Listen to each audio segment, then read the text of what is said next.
Hey guys, let's see.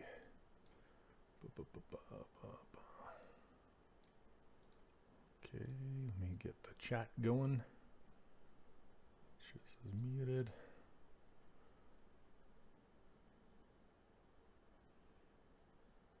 Okay.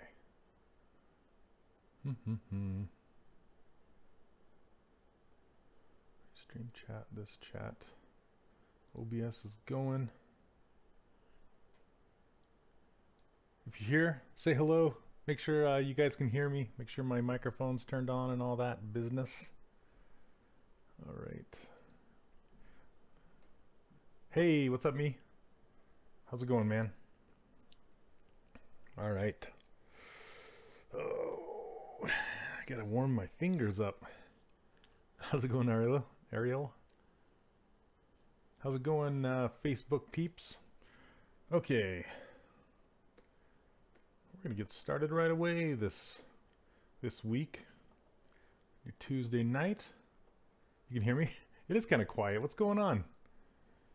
Everybody's watching The Voice. No, I don't know. I don't know what people are doing. Let's see. Let me analyze this guy. You can hear me, thanks.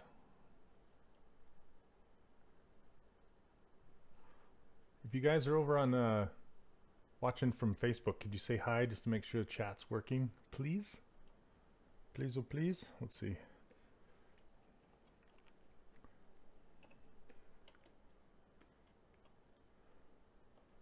Hey, what's up, Lance? How you doing, man?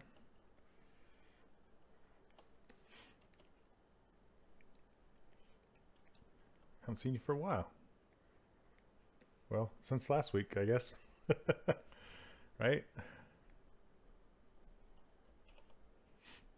Okay, let's see. Yeah.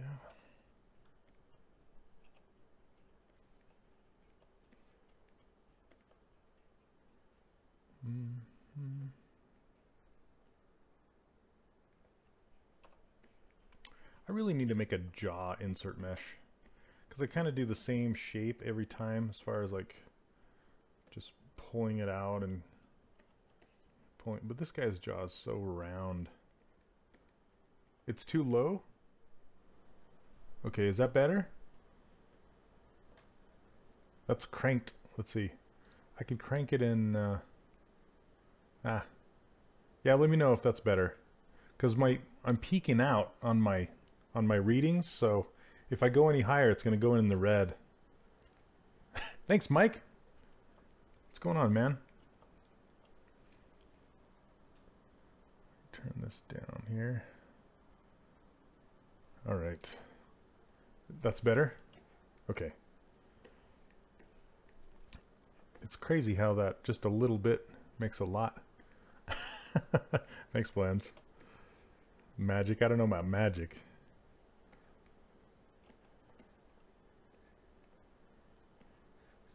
More like trickery. Trickery. Alright, my eyes have been messing with me today.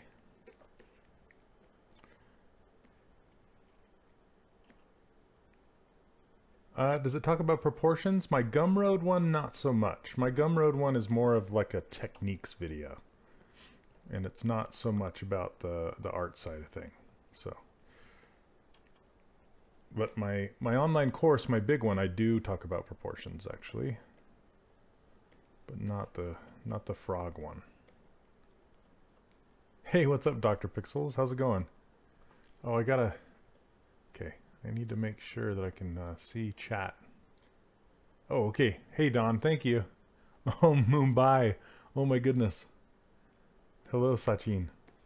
I don't know how you say your name. I apologize. Hey, how's it going? Welcome to the stream, you guys. Okay, let's see. Bump, bump, bump, bump, bump. Let's get the neck. So give me reference.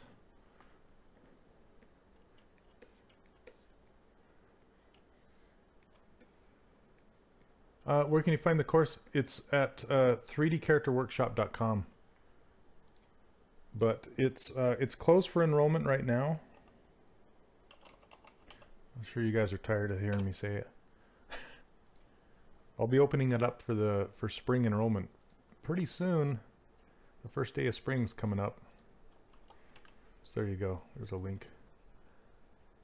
So you can sign up for my brushes and user interface, and you'll get on my newsletter, and then I will let you know when the course opens up again for enrollment. Should be soon. Hey, what's up, 3D Octavio? Nice. How you doing? Hey, Patrice, over on Facebook. What's up? Okay. Oh, hey, Taylor Brown. Well, welcome. Welcome, welcome. The more the merrier. I can't believe how much streaming to Pixelogic's YouTube channel, Facebook, and Twitch channel have increased the viewers. So that's awesome. Love to see that. Love to see it. Hey, Tusco.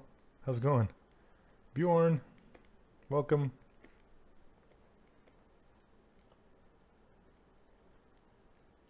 Oh yeah, Patrice, you upgraded to 4R8. There's a ton. There's a ton. 4R8 was huge.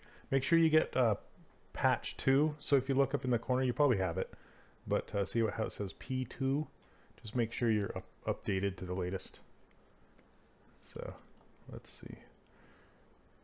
Let's get some shoulders in there.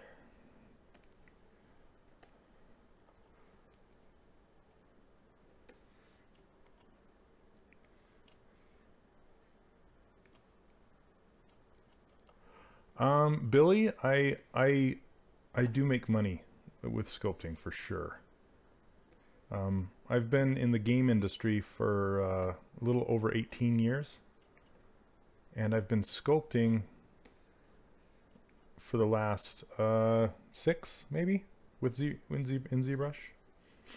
Before that, I was a polygon modeler, like traditional polygons.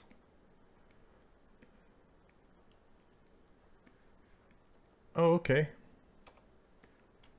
Well, welcome. Yeah, I worked for Disney Interactive for 10 years. Avalanche Studios here in Salt Lake City. Then I worked at Sony, and I worked at Acclaim. A whole bunch of different studios. I've been around. I'm an old guy. Let's see. I'm old for this industry anyway, I should say.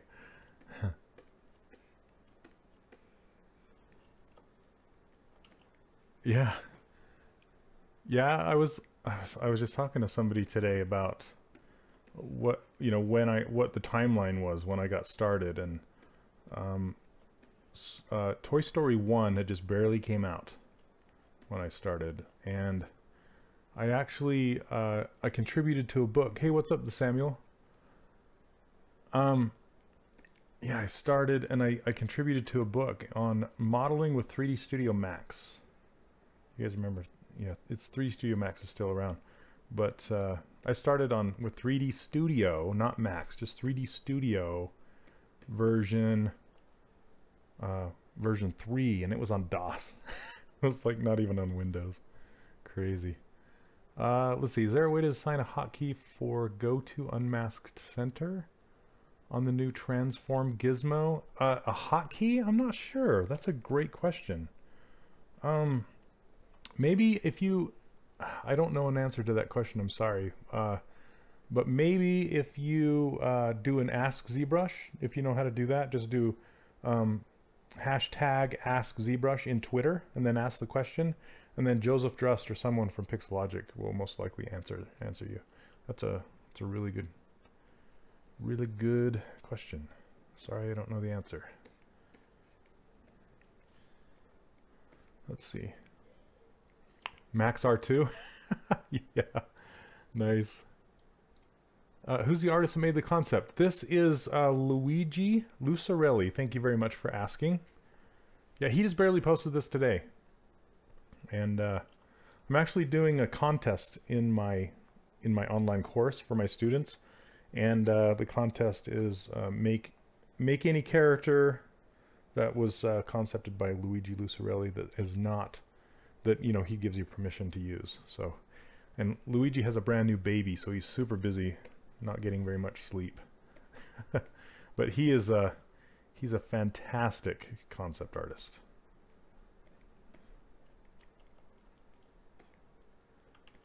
Let's see.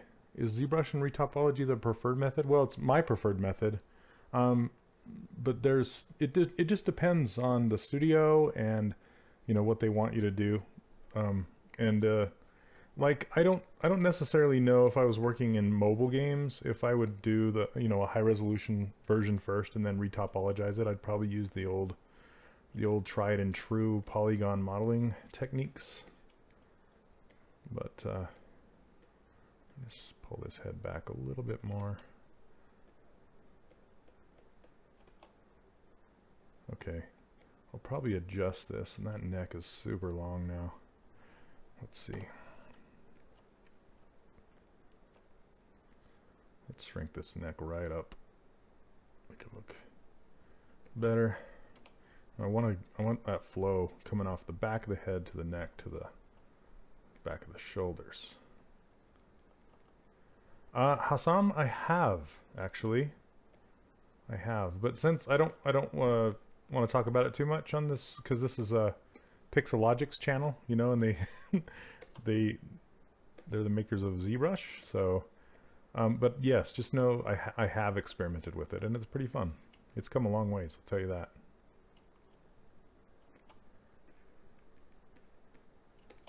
Let's see. I'm just kind of looking for that flow going down the front here. Then from the sides. So that's the beauty of these primitives, is you can go back and forth and just try and get that, work that flow in.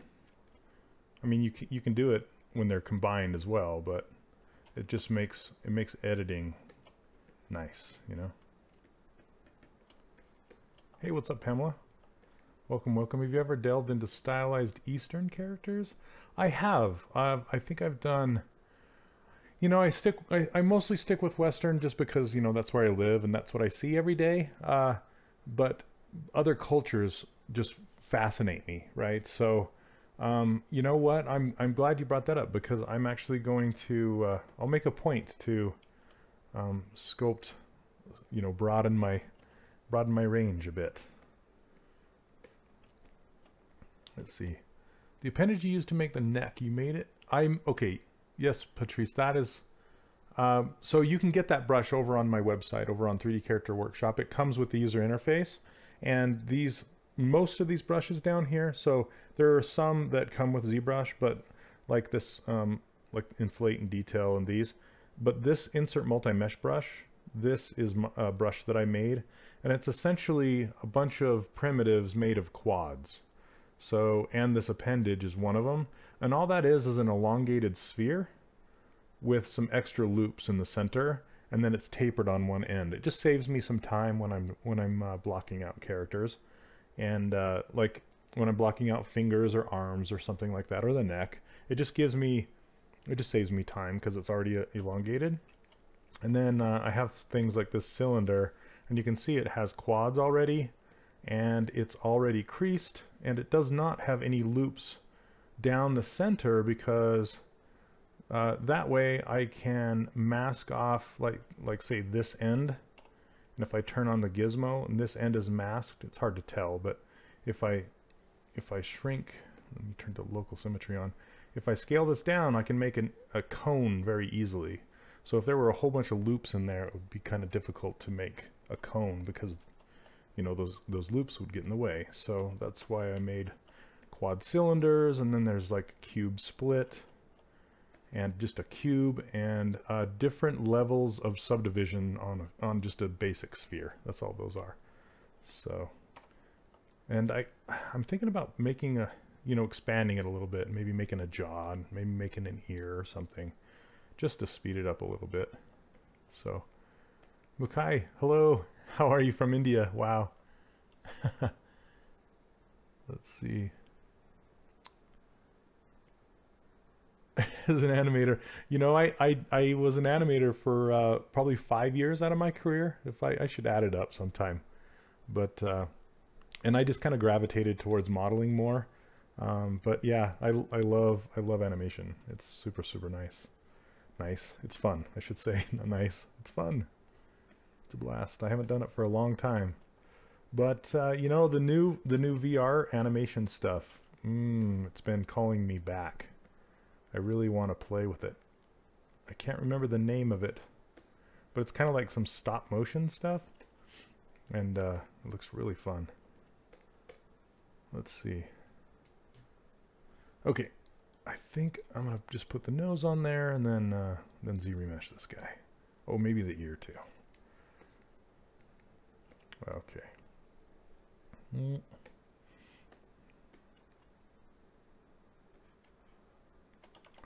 So you see how this comes in? So if I hold down shift to snap it, it comes in sideways. It doesn't matter, but my OCD is like, I want it straight. And what happens is it remembers the last like rotation that the gizmo was at. So if I usually just hit home and stick it there, then when I go back to draw, and if I snap, then it's no longer diagonal. So. Hey, from Mexico, how are you? How's it going? Thanks for joining. Okay, let's see. Something like this.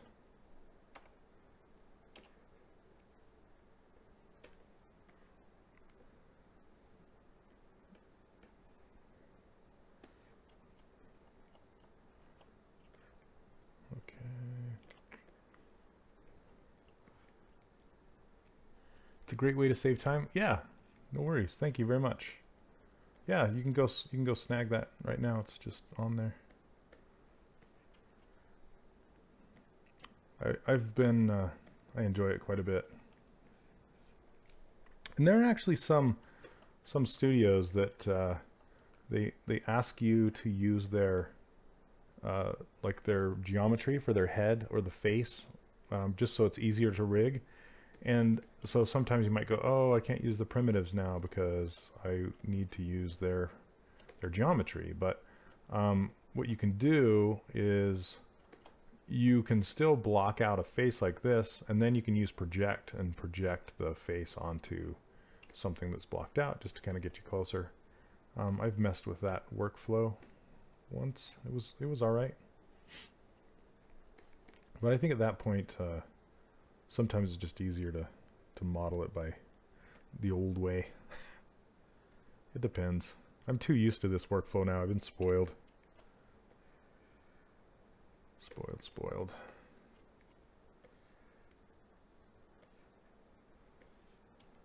From Spain, hello. Welcome. I've always wanted to go to Spain. It's on my bucket list.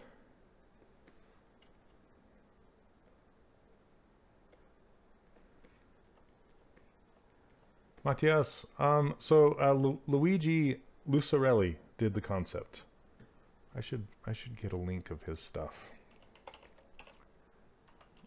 If I could spell Lu.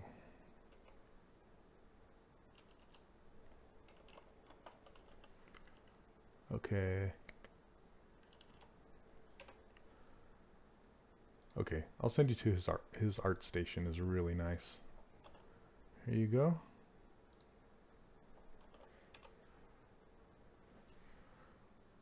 There you go. Oh yeah, thank you for the link.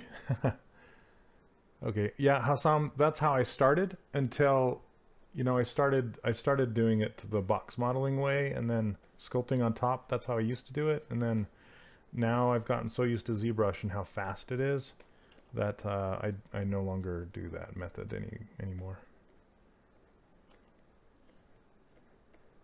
Just a preference.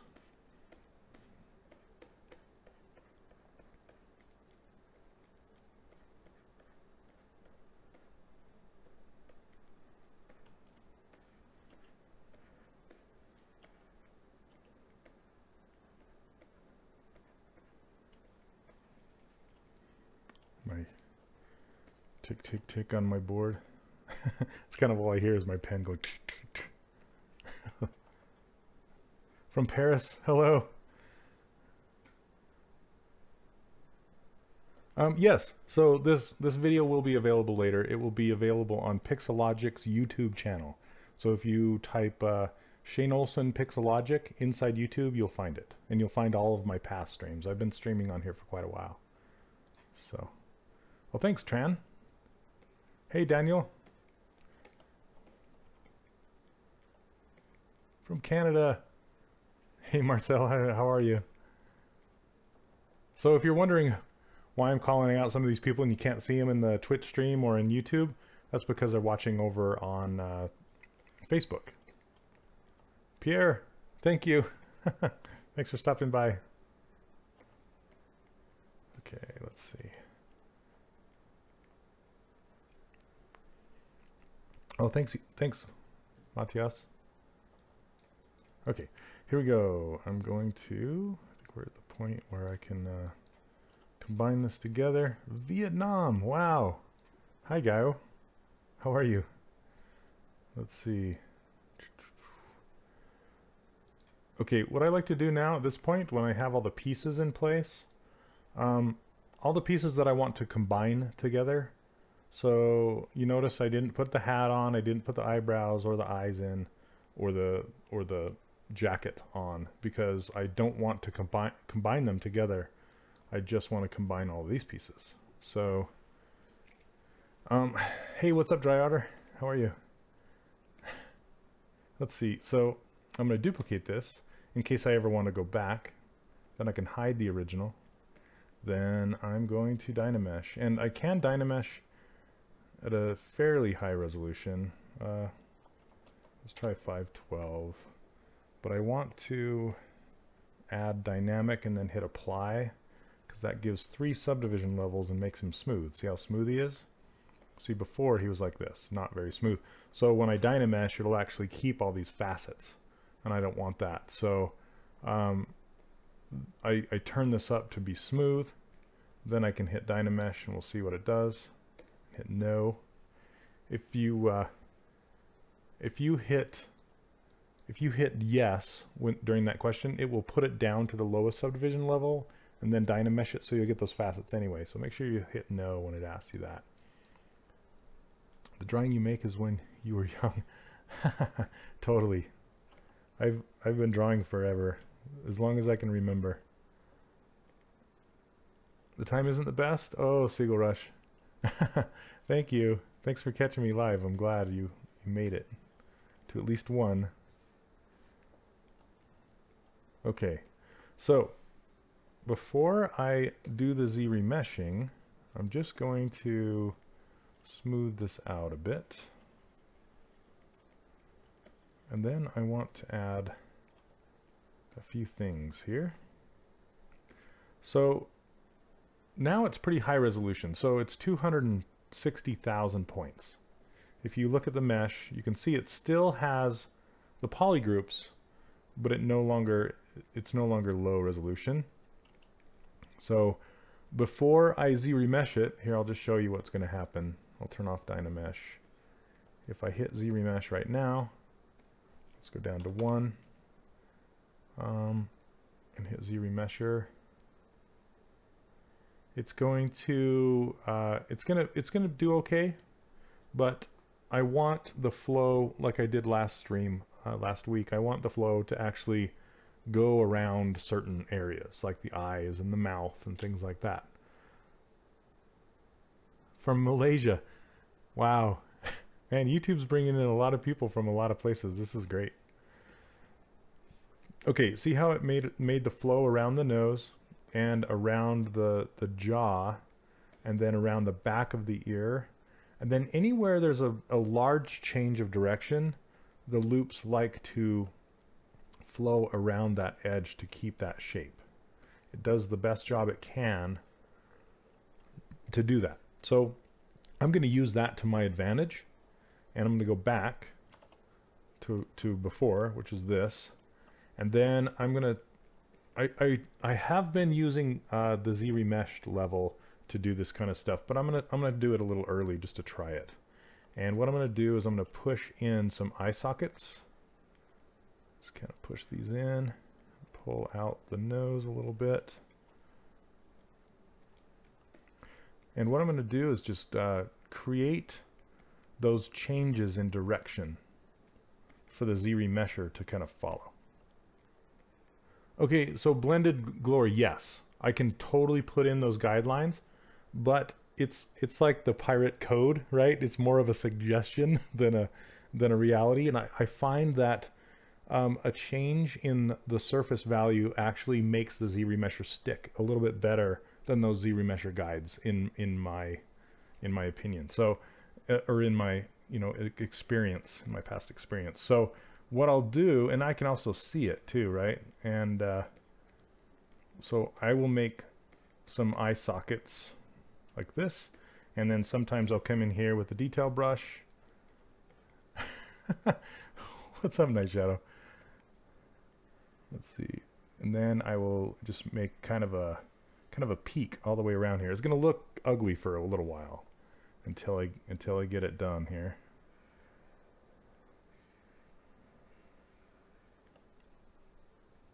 Let's see, I'm gonna do that one more time.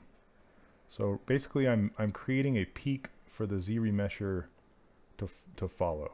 And then I'm gonna make a valley for the same reason. How do I get a detail brush? So I made this brush, and see, it's made by me, and you can go grab it. It's essentially the Damien standard brush that's been modified a bit. So if you have the Damien standard brush, it's the same thing. Or you can get it over on my website. It's at 3dcharacterworkshop.com, and I give it away for free along with this user interface and all these brushes. You can go get it. There's a link for you. So okay, from New York City, hello, and the Caribbean. Oh my goodness. Hi guys over on Facebook, how's it going? And Erickson, you can't hear the sound. Make sure your speaker is not muted.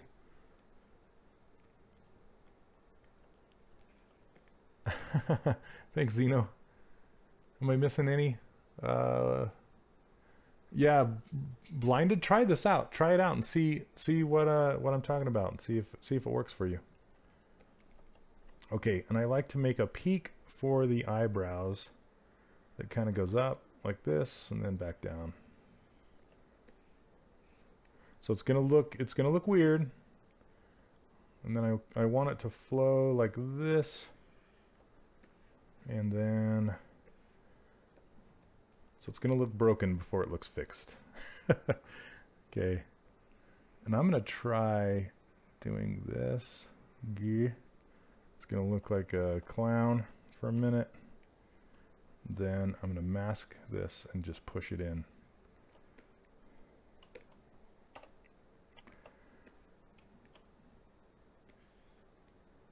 Just to get a mouth cavity like this, because all I'm looking for is a change of direction. That's it. It's gonna look stupid for a minute, but just bear with me. It'll all work out. Okay, and then I want the loops to kind of go like this, a little deeper maybe. This looks horrible. Okay, so I'm going to turn this poly count up to 2 and hit Z remesher. It's going to look horrible for now. For 4R7, yes, I do have 4R7 user interface that you can choose between the two. But I recommend updating to 4R8 because it's free. There's no reason not to. It's not, you don't have to pay for it. Okay. Let's take a look. Ooh, okay. So it sort of worked.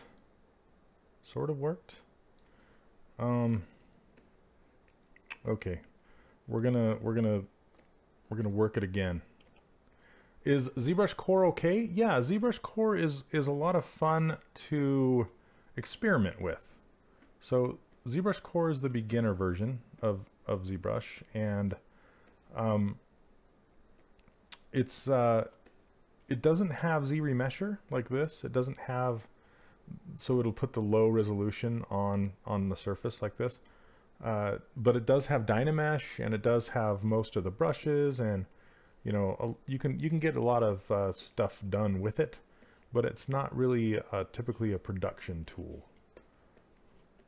So, but the good thing about it is the cost that you pay towards ZBrush Core, you can put towards the full version of ZBrush when and if you're ready. So, and then there's also a bundle with, there's a bundle version of Core that comes with a tablet. I think it's like $200 with Core and the tablet, and it's a Wacom tablet. It's really good. It's kind of like a bamboo, and it's yeah, it's pretty nice. Okay, so yeah, but I have some issues with this still. You can see how the lip is kind of breaking up right here. So I'm going to do it again.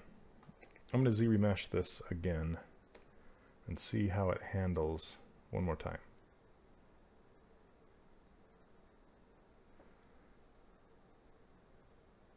How much was my tablet? Ooh, let me see. I think just the screen alone was like 2,000, and then the base was like another 400 bucks or something. Like two. It's ridiculous. The base was, yeah, I don't know why they charge that much, but okay. So that cleaned up the mouth. But the eyeballs, I'm not, or the eye sockets are kind of still weird.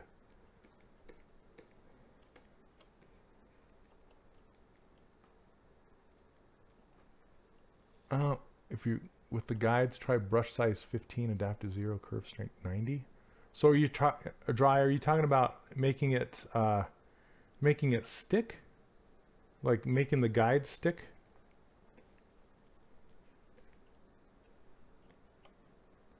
Are you talking about like 15, like this brush size? I'm gonna try it. Are you talking about down in let's see, this right here, adaptive size 15, sorry, adaptive 0, curve strength 90. Okay, I'm gonna try this. Here we go. Oh, just crank it, huh? 90. Oh, you have on a flat plane. Yeah, okay, we'll see. On a flat plane, I'm like, I don't know. Hey, what's up, Sumerian King? Oh my goodness, what's going on, man? Okay, let's make this mask thing here. We'll see how good that does, and then we'll make a ring. See how good that does. And then the mouth should be okay. And then let's make a ring in the ear. We'll see how good it does. Okay. Hey, from Brazil in the UK, how are you? Okay, let's see. Let's see how this works. Apply this. Let's see if it sticks at all. All right, Dry Otter, drum roll. While I drink some coffee. Let's see. Hey, it doesn't do too bad, but it made a spiral. So see the spiral here? Ooh. Yeah, and then it just, okay. Close. Hey, from Cuba, how are you? Okay. So now I'm just gonna try this though. Just a kind of a versus thing, because I need to move on. I'm spending too much time doing this. I'm just popping this up and out, just so there's a bigger thing. That's it. Is that it? Okay, let's hit zero measure. Oh, I forgot to hit apply. There we go. From Cuba. Wow. Welcome to the stream. Okay. Then the ear is okay. That'll do. Okay. Let's see over at well, you just kind of, Rodrigo, you saw the Z remesher guide. It doesn't stick as well as I would like. So sometimes It's still not doing what I wanted it to be. Sometimes the Z-Remesher guides are a little unpredictable, but so is this. So, hey Juliet, how are you? Thanks for joining. Matthew Johnson, the brushes that you're seeing are just from some brushes that I made, and you can get them over at my website. It's 3dcharacterworkshop.com, so you can get those. Yep, there you go. Oh, what? Adaptive size? Oh, back to 50? Oh, it was at 50 before. That's okay. I'll just I need to move on, but I'm gonna do some more testing with this. So, but thanks guys. Thanks for the help. I appreciate it. And I'll do some experimenting before next time. But I'm gonna push these a little more, and then I'm gonna crank it just a little higher. Okay, let's see. And this is good.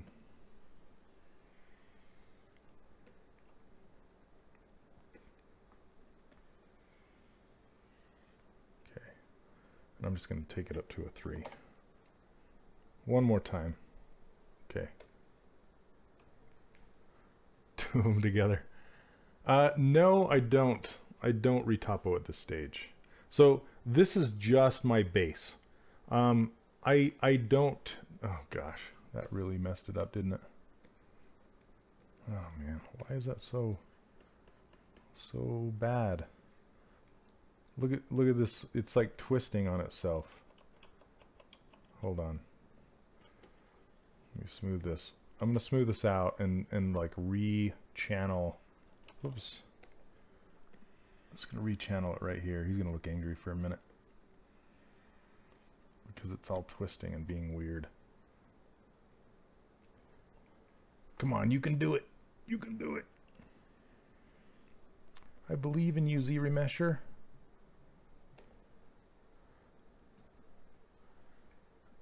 What kind of retopo tools do I use? I don't typically retop in ZBrush when I do an entire character, but if I'm going to do something that's like super light, in the, like if I'm just doing clothes or maybe this hat, I use the Topology Brush right here, and I'll probably show that in a little while. So you know what, this is just gonna have to do for now. Okay, it's just gonna have to do. Okay, because it's not giving me exactly what I want and I'm tired of dealing with it. My patience has run out. And I'm tired of them looking like weirdness.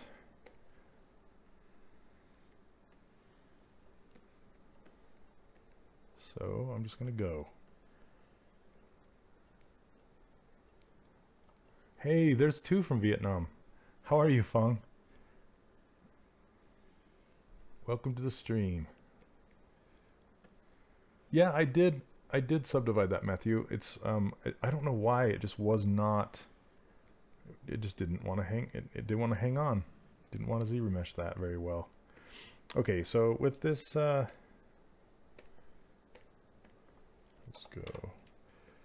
And we're going to turn this to Zebro Gray so we can see how poor our surface is. And we're going to work on closing this mouth. It's going to look really weird for a minute until I start to inflate it. So I usually inflate mouths closed like this.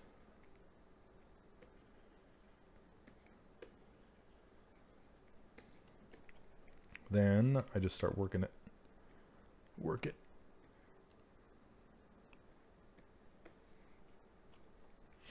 And we can put a little smile on his face for a minute. Let's see. Oh, thank you, Uribar. Oh my goodness. Okay, at 0 you tell Z-Remesher to try and keep every polygon the same size. At 50 you allow. Okay, okay. Yep. Dry otter. No. No, it's all good. It's all good. I'll change it back. So adaptive size 50, right? Is that the default? And then curve strength. What was curve strength default? Do you guys remember? And thanks for watching out for me. Oh, dude, I'm just totally kidding with you, man. Totally kidding. Hey, from Malaysia, how are you? In Boston, yeah. Is there, oh man. Oh, 50-50, okay. Well, let me do some things and then we'll try it one more time. And now that I close the mouth, it might mess it up, but let's see. Let me, and I can fix it just by making this mouth a little more round in the corners.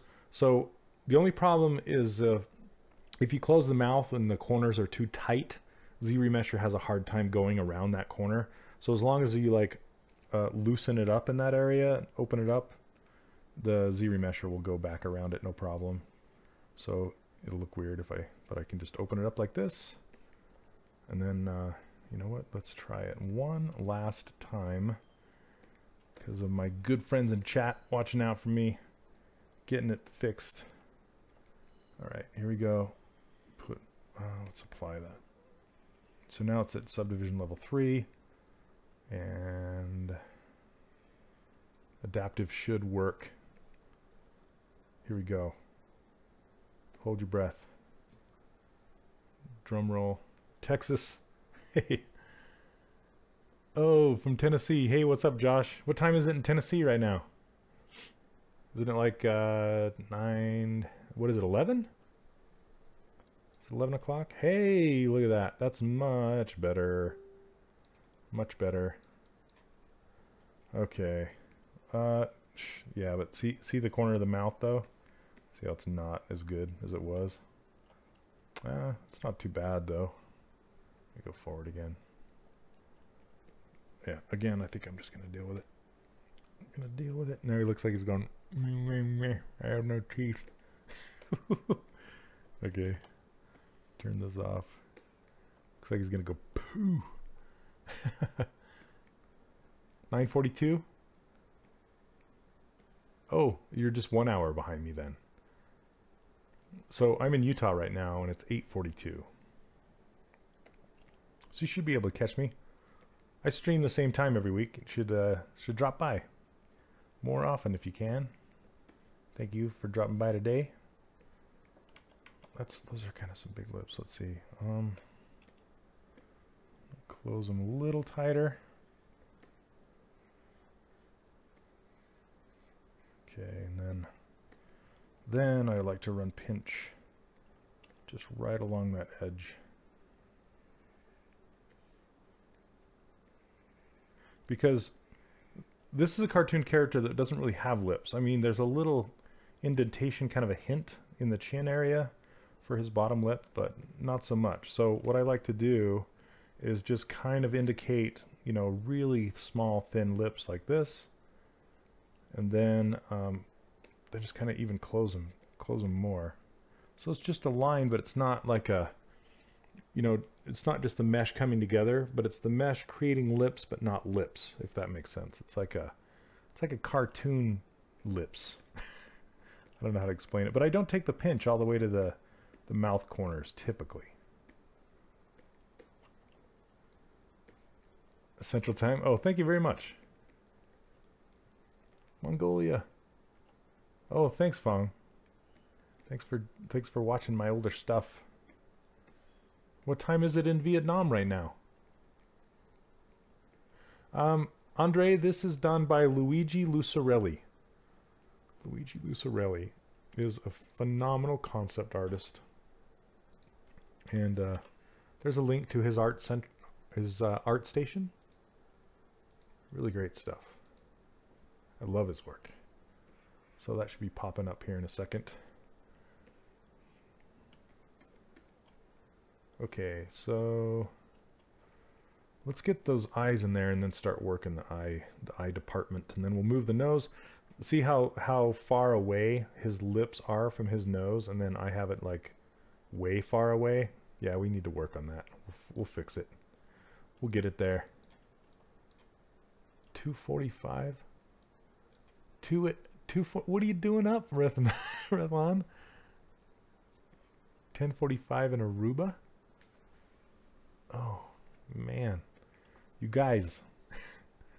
Okay. Thank you for joining me, though. It's super flattering. Okay, I'm going to make these big. Maybe start farther away.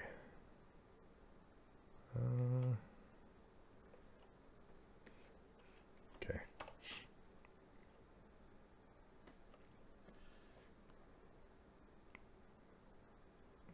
Something like that. In Mexico. Oh, you're at work? My goodness. Let's separate these out.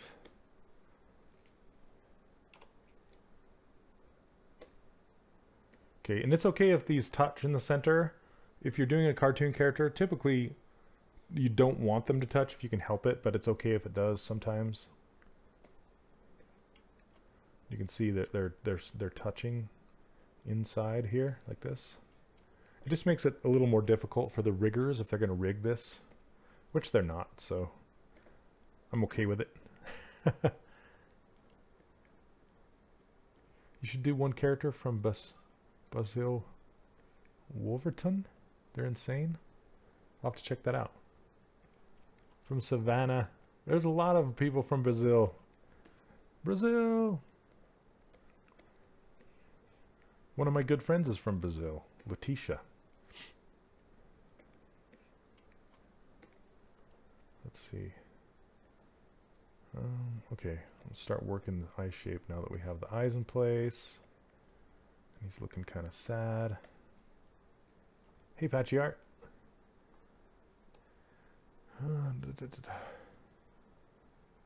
Savannah, Georgia. Nice. Okay, now it's time to pull this back.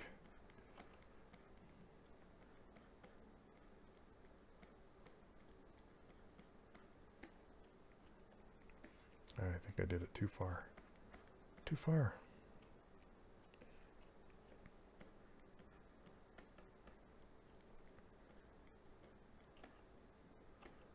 Let's get his forehead up higher.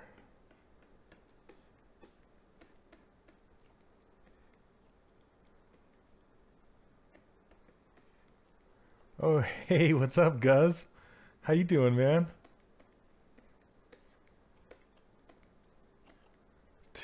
What are you talking about? You rock. Yeah, Letitia Gillette. Yep. Yep, she just got a job at DreamWorks. She was working at Blizzard and now she's at DreamWorks.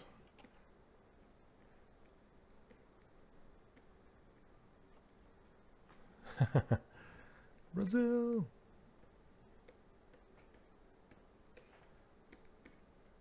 He needs more chin. So you guys, Guz Soares, he's one of my favorite 3D artists. You should check out his stuff and follow him. He makes phenomenal characters. Phenomenal. What's up, Tyler? I love ZBrush other than toy design and VFX. I can't think of any other occupation. I love to do it for work. Do you know of a different sort of work that uses it? So there's, if you follow all the streamers here on pixelogic.com, you can see all the different types of ways people use it. They use it in toys, jewelry, video games, television, film, you know, all over the place. You can, it's yeah, there's a lot of ways to get into sculpting and doing that kind of stuff. Yeah, Guz, thanks for stopping by, man. Thank you so much. I'm not kidding, man. I love your stuff. I love it. Love it. I need to get my surfaces better. Like yours. Your surfaces are, the textures are great. From Egypt. Islam, so retop with ZRemesher or manual retop for game asset. You do not want to use ZRemesher for a game asset. You do not. It does not create game ready retopology. So I will typically do it by hand, just one by one, point by point. I know it's not the funnest thing to do, but it results in the best it'll make your characters look the best. It's probably not what you wanted to hear. You want the easy way. Okay. Yeah, Tyler, I hope that helps, and good luck, man. I'm going to pull his bottom lip just barely underneath the top. Just trying to get his lips closer.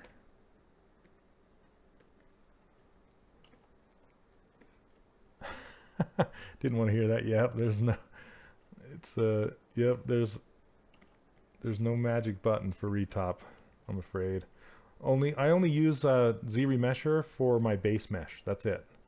I do not use it for production art.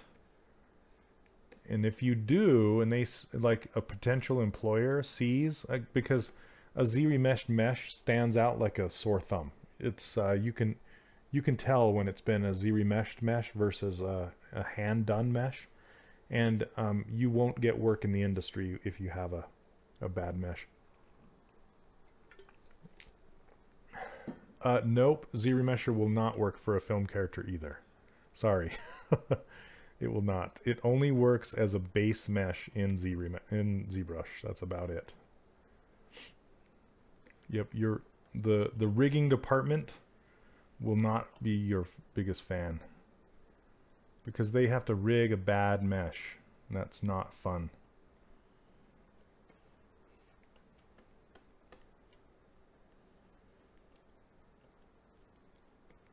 Yep. It can be a daunting task, that's for sure. It takes a long time.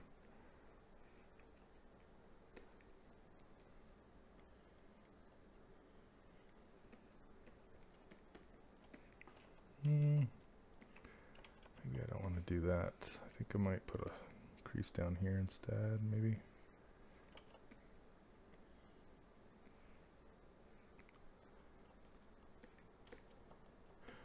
Abram, yes. So I am working on that right now, and I hope very, very soon. I'm working on some other things right now at the same time, and they're getting in the way, but very, very soon. I hope within the next few weeks. Let's see. But thanks for asking.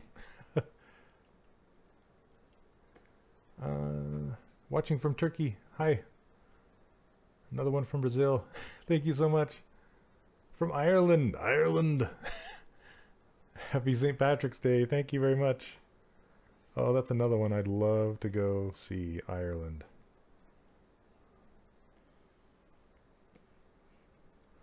Okay. Just start to cut in these eyelids.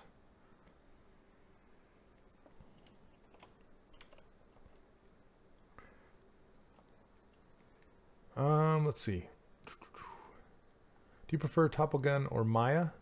So, I have been retopologizing in Maya lately, and I use the quad draw, and it is really nice. So it used to not be very good, but now they've updated the tools, and it's super nice. If I'm doing small things like the eyebrows, for example, on this character, I will use the Topology Brush to draw those eyebrows on, but to retopologize an entire character, I do it in typically do it somewhere else, not in ZBrush. Okay, let's pull these eyelids. Well, I'm going to push them in first and then pull them out. So like this, just because I want a pretty, even though you can't really see them, you can see barely a hint of them back there. But I want to make them deep, like the cut or the fold that the eyelid creates. And I'm going to turn off my dynamic subdivision so I can see it better. You can see how messed up this geometry is, but that's okay. We don't care. Yeah, Gao, it does. I used to use Topogun, but I don't use it anymore. And also another program, but since this is Pixelogic Stream, I don't really like to talk about other programs on this one. But if you want to know what I use, you can send me an email or something. Okay.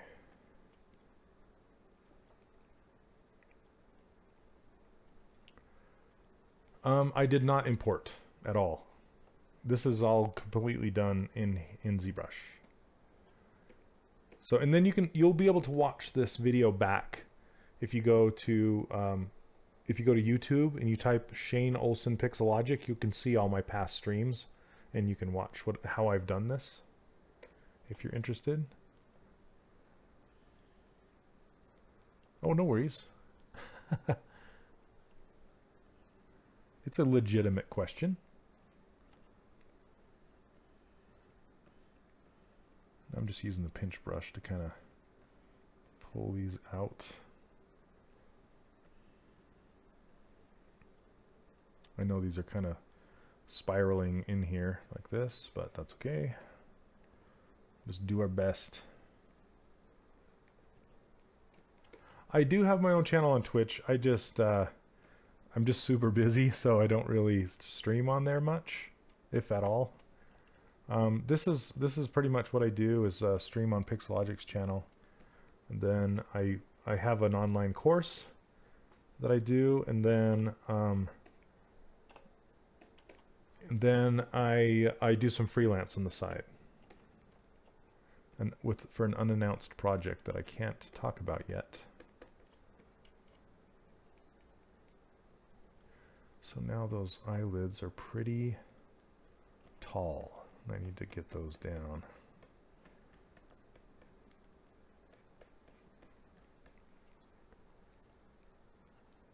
Please save. I will. Thank you. I'll save it. Let's see. Let's call this Luigi head 1.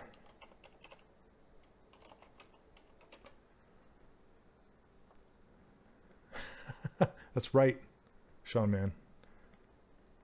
Super secret. I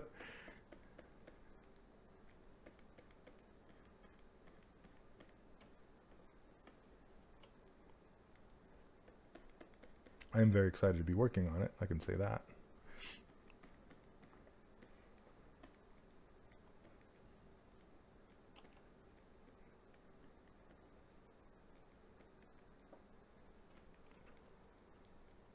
See. Yep, we're wearing the same hat. Rakan, totally. Maybe that's why I chose this character. He's got some good style. Another question. Need to know while doing retop, which parts should I focus on the body? So maybe, Sean Man. That's what I typically used to use, but like I said, Maya's quad draw. It's phenomenal, and I don't mind talking about Maya because ZBrush and Maya kind of go hand in hand a lot of the times. They're completely different programs. So, whereas the other one contains some sculpting abilities, so it's more of a competitor. Okay, let's see.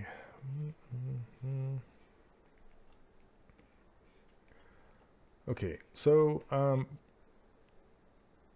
the reason I like quad draw, I'm just going to say, is because, you know, Maya has a lot of modeling tools too, of course. They have a lot of modeling tools. So when you're done with the retopology, you can jump directly into modeling. So you need to cut here, cut there, or if you need to extrude something, you can just hop right in there and extrude it. In other programs, like, you know, Topogun or whatever, it's very limited in the modeling department. You can do retopology, but you know, you can't really do much with it after that. Yeah, no shortcut for topology. Nope, not yet anyway. They're still working on it. Hopefully one day the programmers will come through. That's got to be super hard to a super difficult algorithm to figure out. Control S. Yeah, Blender does some good retopology too. I haven't really played with it much, but I've seen it. It looks pretty good.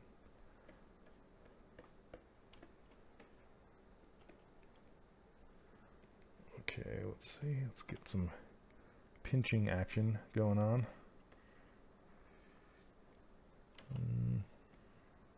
Do that again.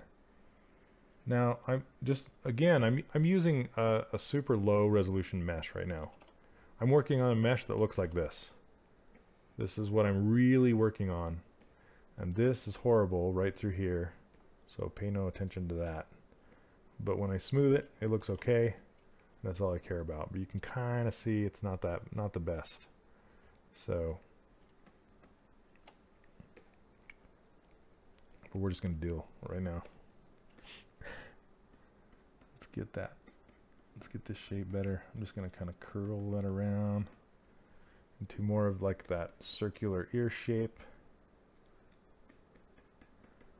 Cartoony, fun. Kind of get that point happening, and then the fade off. Let's make that not so sharp. Then we can get that detail brush and push this in more to get more of that hollowed out area up in here. Am I using Surface Studio? I don't know what Surface Studio is. Sorry, Honor. Are you talking about the tablet? The tablet is a Wacom tablet. It's a Wacom 27. So I'm not sure what a Surface Studio is. Sorry. Maybe you can explain it.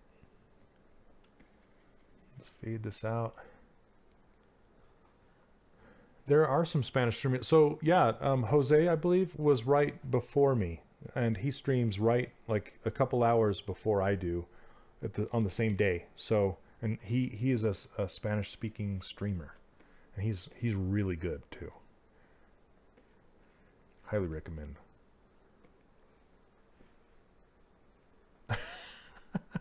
Sank. Higher Elon Musk will save the world. Oh, funny. I'm just gonna change this neck a little bit, smooth it out. Do you make the clothes of the characters in ZBrush? I do, yes.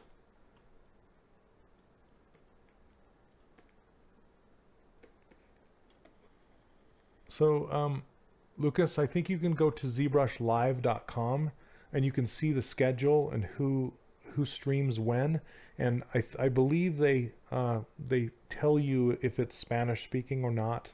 I think we have some Russian streamers, some Japanese speaking streamers. So yeah, they're getting more and more streamers every day.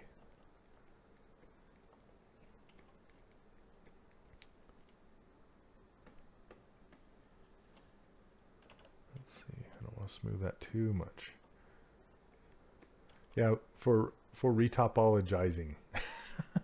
I know what you meant. I know what you meant, Sync. Yep. The master programmer of all. Right? Okay, so Luigi always likes to draw his cheeks popping clear out here. And when you get that in 3D, it doesn't really translate so much. So I like to try and pull it out, but I don't like to take it too far, because then it just like looks weird in 3D. So, but I like how he's looking, but his neck is getting long again. I'll bring this down. Hey, how's it going? Welcome to the stream. I would try to pronounce your name, but I cannot.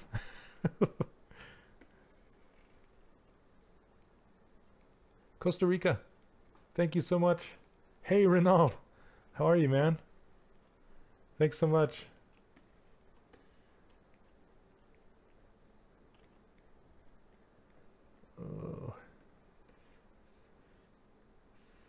Let's see. I'm just trying to find all of his shapes. This one's difficult to do.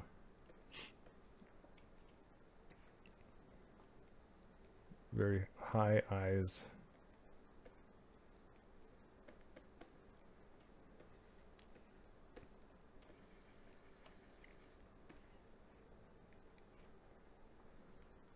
Yeah, he does look like Elmer Fudd. Yep, until he gets out, you know, the rest in there. Elmer Fudd. He's kind of got a chin that doesn't exist. Okay, I want to give him a lower lip. So I'm just going to puff it out here a little bit. From the Philippines. There are so many people in here from all over the world. It's great. Welcome. So I'm just going to puff this out a little bit. Just to give a shadow right here. And push this in just slightly. Oh, thanks for stopping by, Dr. Pixels. You bet, man. Oh, hey, what's up, Cody? Montreal. Nice. Okay, I'm going to fill this out.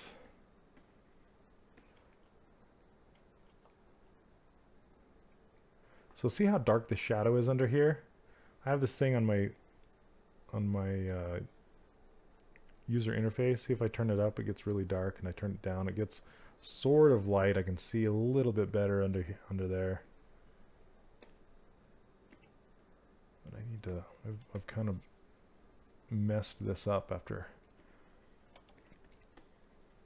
sculpting on it so much.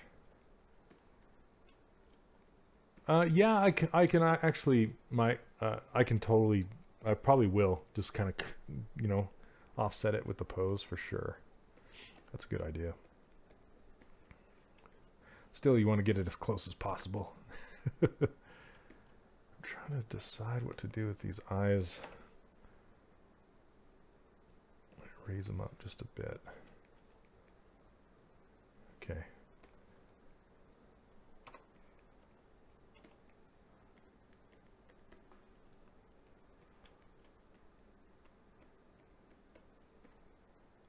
These eyes are really circular, so I'm going to change that. I want them to be kind of taller and then pinch at the corners. So just going to get in here and just kind of try and do that. Because perfectly round eyes are boring.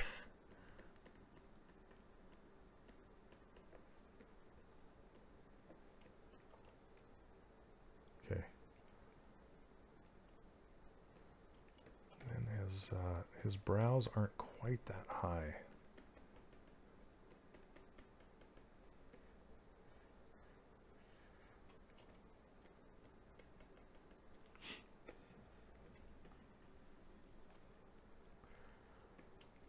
Sean, man, I typically don't do asymmetry until the pose, or unless a certain kind of a clothing or something calls for it. So, but it's typically all done with the pose near the end. It's a good question, though.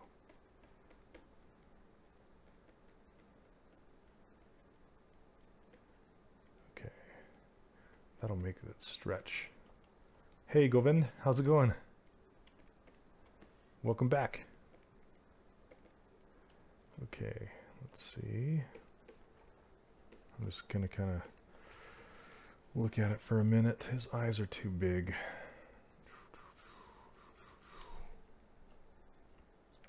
Too big, too big. And all that means is his eye shape is too big.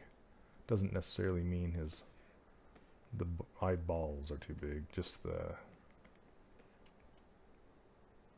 eye cavities that are letting his eyes peek through. How do you avoid an infinite spiral?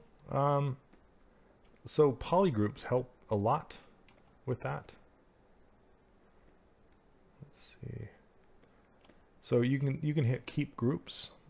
And that will like if you made a polygroup from your elbow to your wrist, and then you said keep groups when you did Z-remesher, it typically will not spiral. Also, if your arms are or appendages or whatever, if they are running diagonally in space like this, it makes the Z-remesher have an easier time to spiral. So it's better to have them like a little straighter down or a little farther out, depending on where they are at. but that's kind of hard because I usually keep my arms in an A pose, so I will use polygroups to make, make ZRemesher behave if I'm gonna do that. Hope that answers your question. Make his nose a little wider.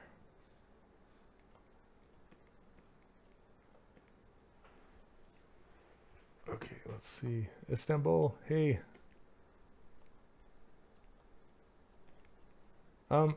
Joseph, yes, I teach an online course. And Carlos, this is ZBrush. So I teach an online course over at 3dcharacterworkshop.com. And enrollment is currently closed, but I'll be opening it up again in spring. Very soon. Spring is very soon. So if you go to 3dcharacterworkshop.com, I have, you can download these brushes in my user interface for free. I give them away for free over there if you're interested. Okay. What time we got? 9:11. Okay, we are kind of behind a little bit. Let's get moving on some other stuff. I keep noodling with these eyes. Noodling. A little too far apart now.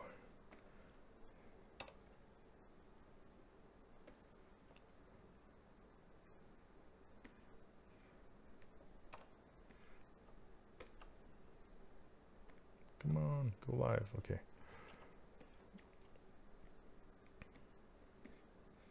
Just a matter of tweaking back and forth, back and forth. There we go. That's a little better. It's hard to do my my polish phase when I'm streaming because it's just all these little tiny subtle moves that add up to the final thing. If you guys watched last week, you probably saw how far I got that zombie looking guy. After the stream, shortly after, I was just looking at it without, the distraction of being streaming live, and I noticed his neck was like way out of place, and his shoulders way out of place, and his mouth was too much closed, so you didn't even see the black line separating his mouth. So I pulled that apart and made some changes, and then I sent the thumbnail to the Pixelogic guys to put up for today's notification. So that was yeah, that was fun. I typically will do that, just kind of do a little bit of a polishing pass after I'm done. So okay, let's get some eyebrows on this guy.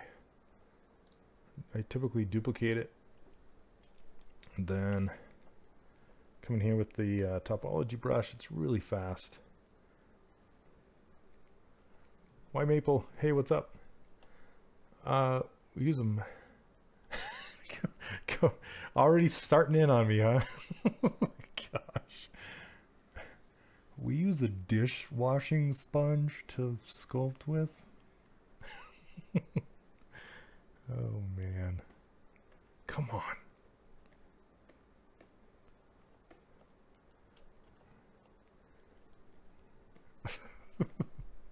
That's not funny. Okay, why? Go away. There we go. Did a little too long.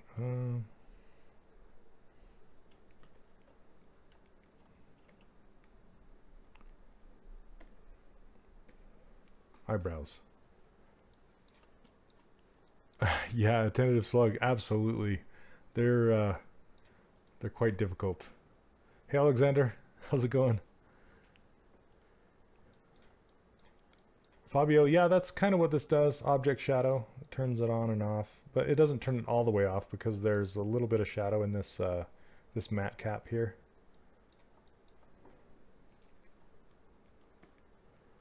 Why Maple? How did I land my job at Disney? Just a lot of hard work, and they just happened to be they purchased a studio in town here, and I just kind of, I don't know, ended up that way.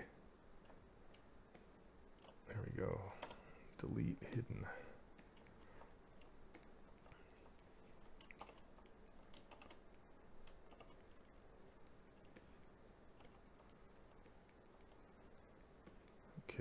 I'm going to crease these edges.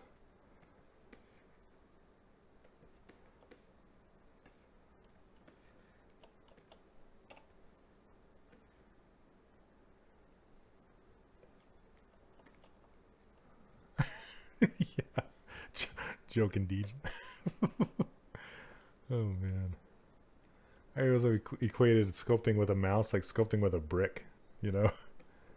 Whoops. You wouldn't do that. You wouldn't do brain surgery with a shovel.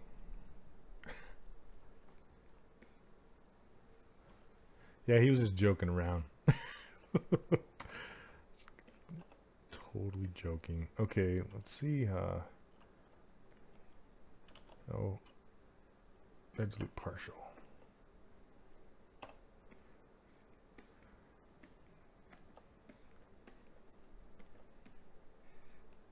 Maybe.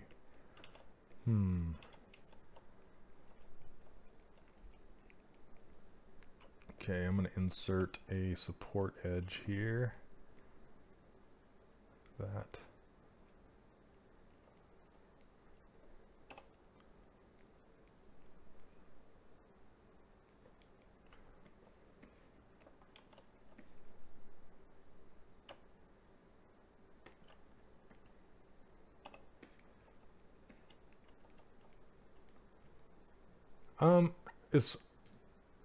Marcin, I'm gonna try and go as far as I can. Some models will take 2 sessions, and some I can finish in 1.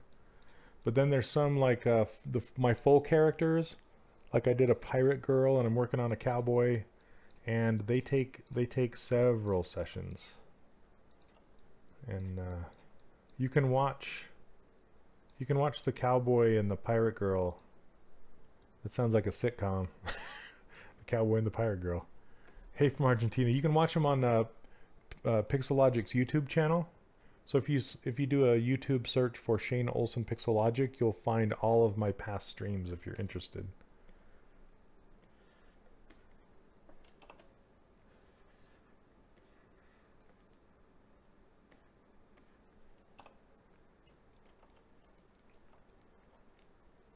Do you build muscles to keep your arms elevated to work on Cintiq? Yeah, I don't know. Yeah, but typically I have my elbows on, I have some armrests here, so I don't, yeah, it doesn't bug me. And then I walk around every once in a while, so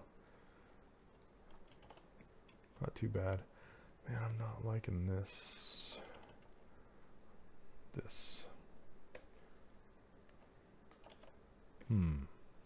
Maybe just edge, not the whole loop.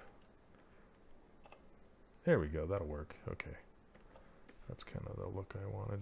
Is it? No, it's not. That's not what I wanted. Yeah, no problem.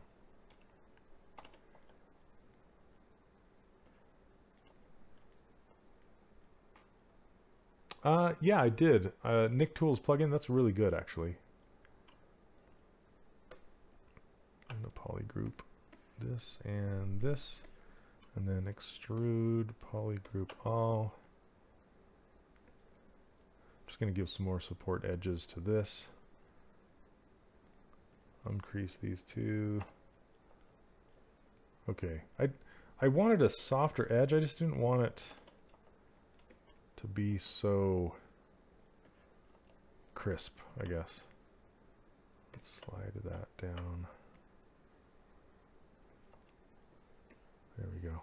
Okay, that'll work. Sorry, I'm working like... Hey, Vinny, how are you? What's up, Emily?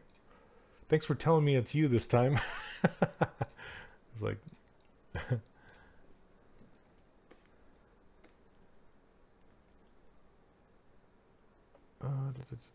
Do you have to have a Wacom or tablet to use ZBrush? You don't have to, but it's much preferred. It's kind of like... you know, do you prefer walking or riding in a car? It's just, it doesn't, using a mouse is very difficult with the sculpting program. Crease. There we go. Maybe.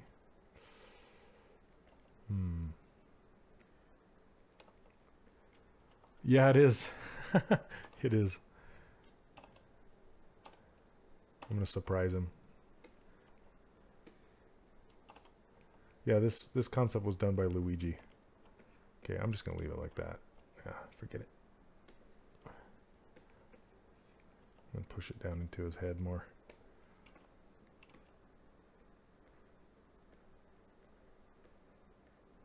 Kind of taper it off.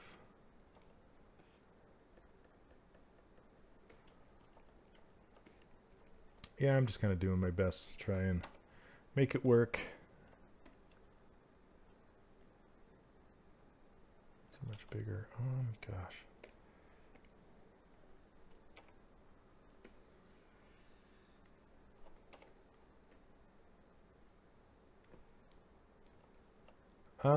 Because I'm not a big fan of the look that fiber mesh gives you. And I typically make characters for video games, and fiber mesh cannot be used in video games. So I just, yeah, I just block them in like this.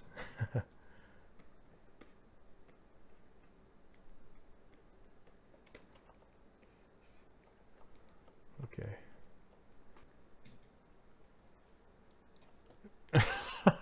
No, I won't, Emily. That wouldn't be fair. Or maybe it would. Maybe it'd put me in my place and humble me. You don't know what you're talking about.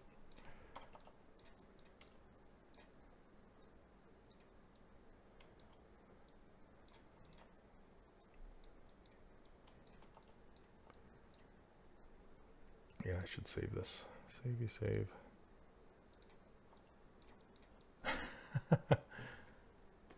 How long is the stream going?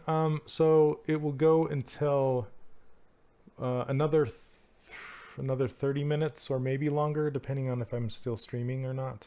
I usually go 2 hours, and I started an hour and 22 minutes ago. Okay. I'm just gonna make a hat really quick. See if I can do that. Why maple? In the film industry, I've never worked in the film industry. I've only worked in the gaming industry. So, but I've heard it's similar. So, but the tips are to, you know what? A good tip I can give you is, and it doesn't matter if it's in the game industry or television or whatever it is, but your portfolio just needs to show that you can do the work that they're asking you to do. That's the purpose that a portfolio serves. So if you're wanting to work at, say, DreamWorks or something like that, then you need to have a character in your portfolio that looks like it could be a character in a DreamWorks film, if that makes sense.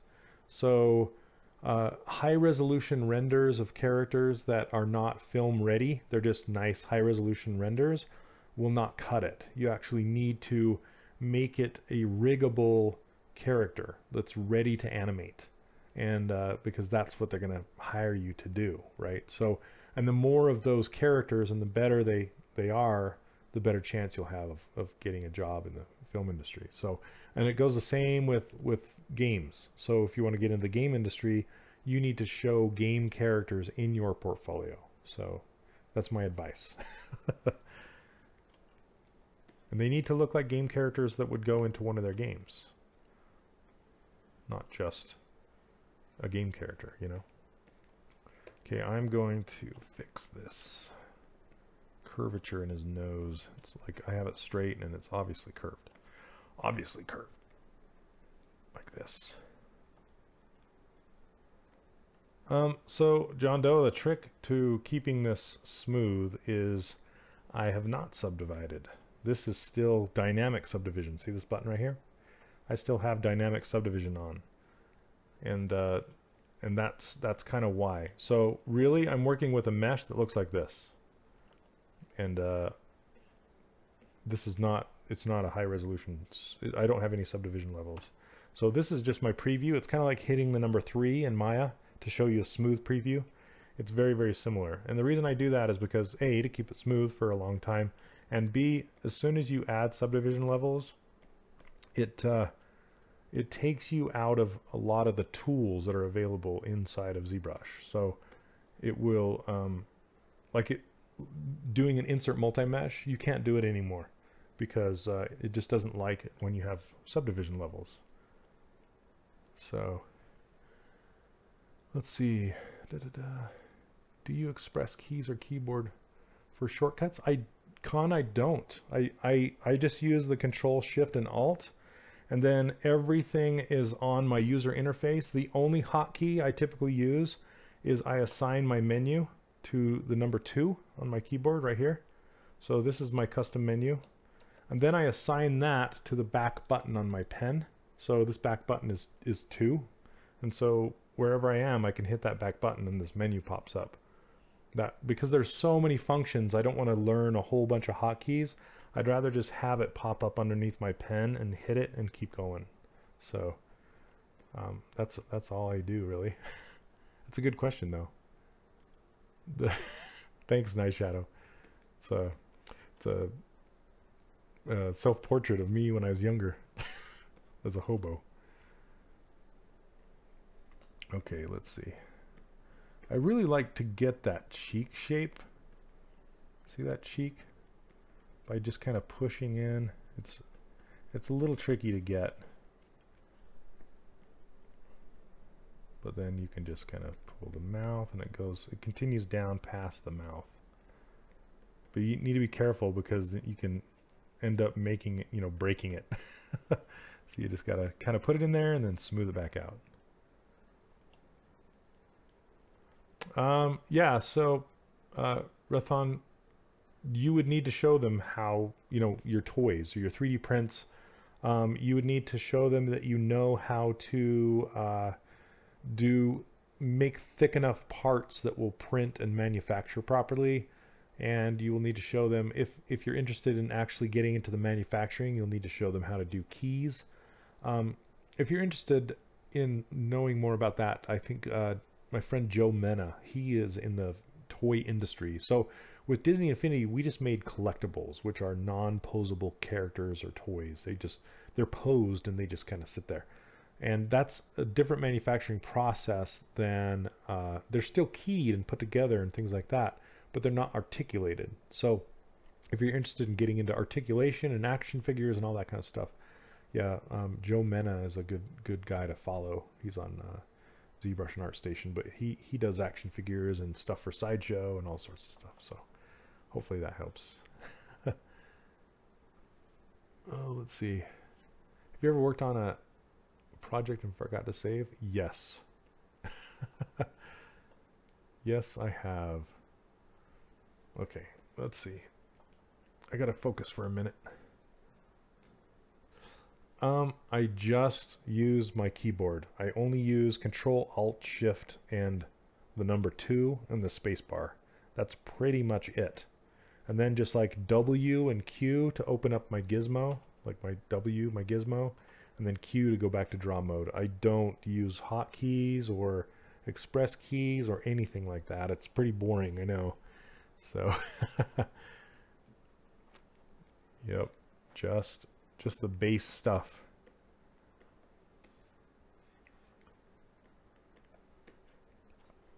Excuse me, let's see. Okay, let's get a hat on this guy.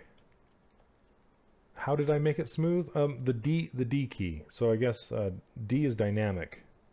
So number 3 is in Maya. I'm just saying it's like when you hit number 3 in Maya, but it's actually if it's like this, I'm pointing at my screen like you can see it.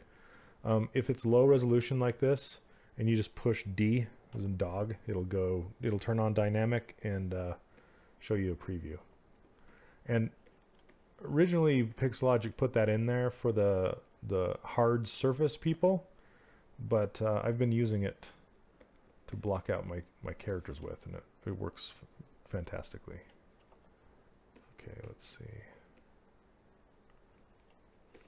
Okay, I'm gonna put a sphere on there. what's up, Ronnie? How you doing, man? Thanks for that entrance. Oh man. Okay, let's see.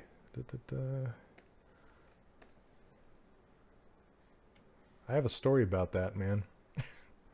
Smooth criminal. Oh, so if you, yeah, this user interface and all these brushes, they're over on my website. Here, I'll put a link in the chat if you're interested.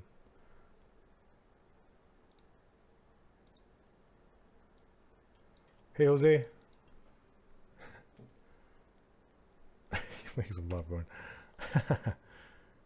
Okay, let's squish this down. So, yeah, back in high school, in our graduation party, I guess, we had kind of a talent show thing, and I did. It was like a lip sync contest, and I lip synced to that song. So, you oh, Worth. Come on, man. Yep, jellyfish. The jellyfish. Yep, I did. I won first place as Michael Jackson. I got a Michael Jackson mask.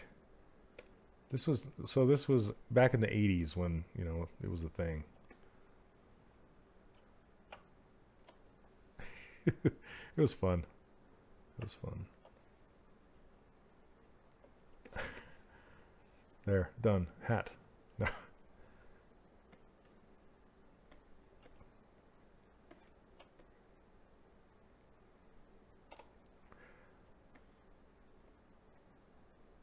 I think I have a video of it somewhere. My neighbor does or something. What's going on, Worth? How you doing, man?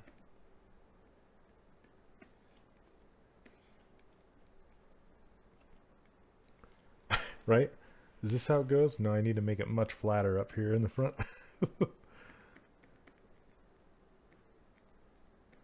It's too bulbous. And then I need this little under brim. So it's like a brim and it's like, yeah. GDC in a week. This time next week. Can't wait. It's going to be awesome. Let's see. Nick, quick question I've been trying to figure out. Is there a way to get the pixel padding bleeding on a displacement normal map export? Much like you would get. Annika, I don't use the map functions, the export functions in ZBrush to know the answer to that question. I do my map making in a different program. I apologize. I'm sure there's a way. I don't know if anybody, maybe somebody in chat knows. And I also do not use displacement maps very much. I use normal maps. Let's see, I do want that to curve up actually and go down, drop down back here.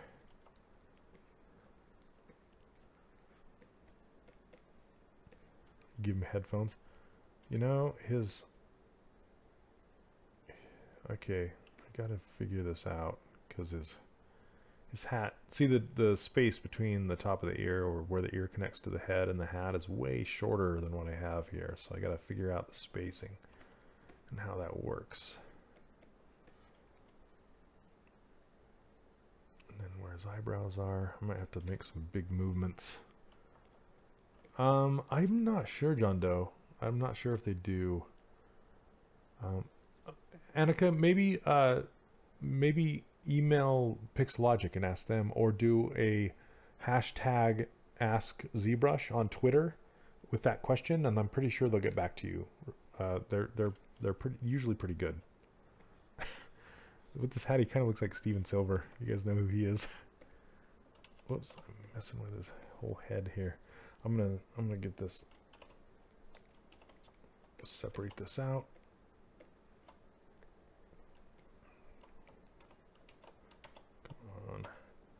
Split hidden. There we go.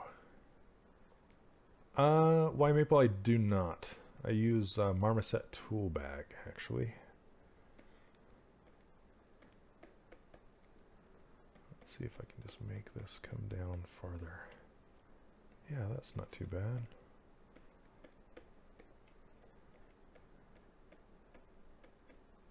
And I like how it's kind of heavy back here, like lots of volume.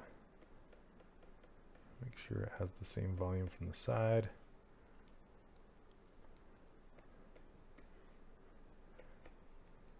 Hey Huang, how are you?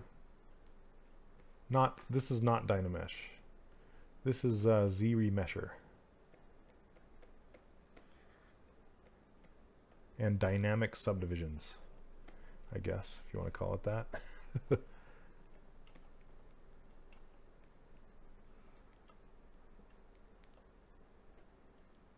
you recommend show games work in a real game?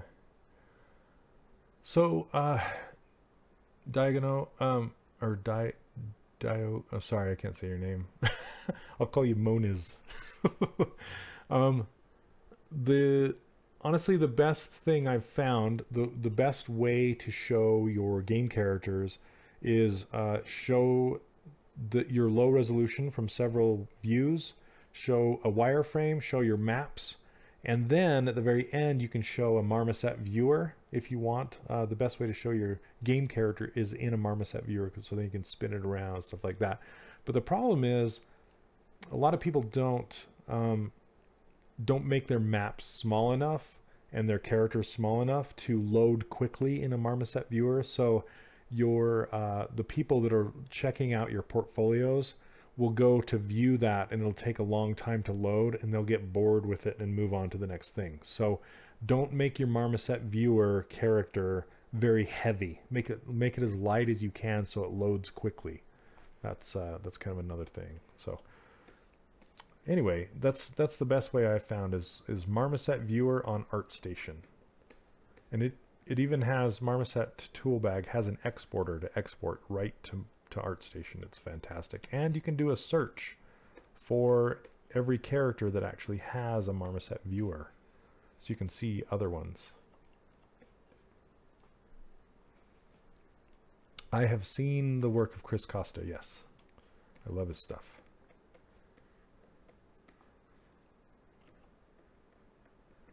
Okay, let's see.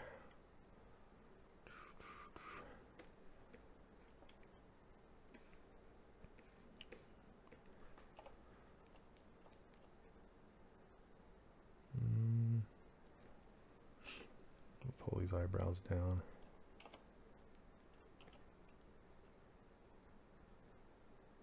Oh yeah, thanks Worth.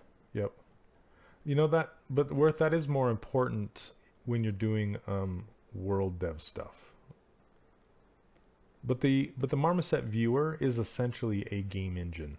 But if you can get your character into like Unreal or something like that, that's not gonna hurt you. How's that? It's not gonna hurt you at all. But is it necessary? Probably not.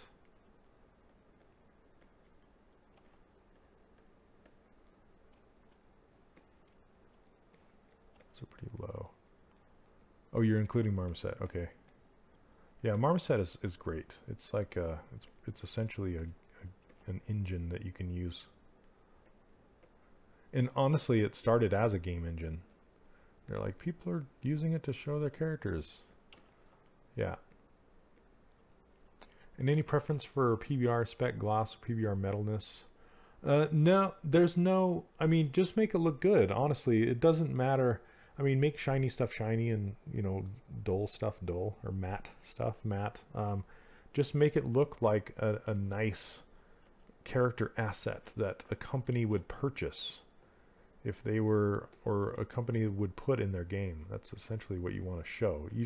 They just want to know that you can do the work. So if you can show them that you can do the work, then that's what's going to get you the job, you know?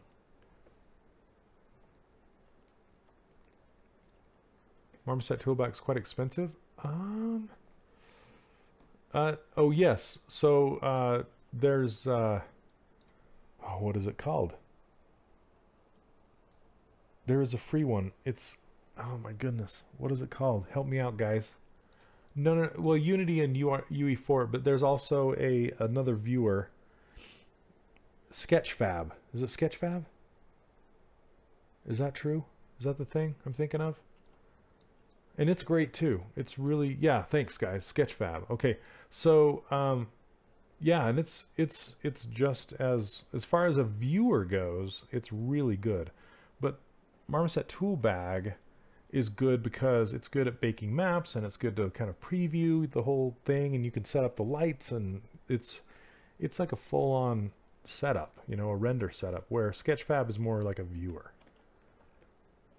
But it's free. It's totally free. Delay. Yeah, there's a little bit of a delay. For sure. I can see your chat before you guys can probably see my or hear me say what I'm gonna say. That's funny.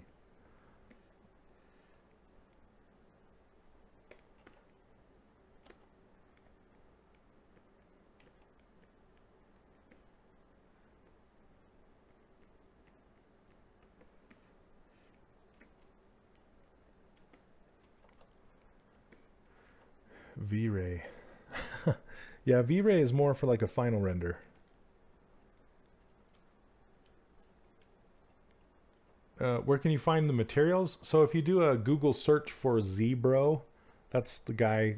He makes a ton of materials, and he makes the materials that I like to use, essentially. Zbro. You can look up ZBrush, ZBRO. Or Zbro if you're a UK. Yeah, V-Ray is great, but it's not a game engine, you know. But it makes beautiful renders, that's for sure. So that's more for film and television. Okay. Zbro Z, yeah. Oh, you're right, AxV. Thanks, man. You're totally right. When sometimes I'm a little too close to the forest to see the trees, as the saying goes. Yeah, that's a good call. Thank you very much. That'll help a lot. Let's make them bigger.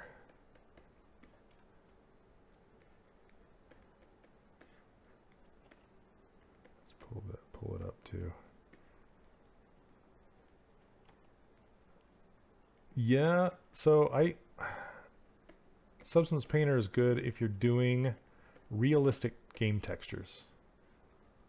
So like worn out metals and things like that. But if you're doing stylized characters like this, I typically don't use Substance to do that with. I just set up my materials in Marmoset and just go. You don't need to have Substance unless you're doing weathered stuff, you know. In my opinion.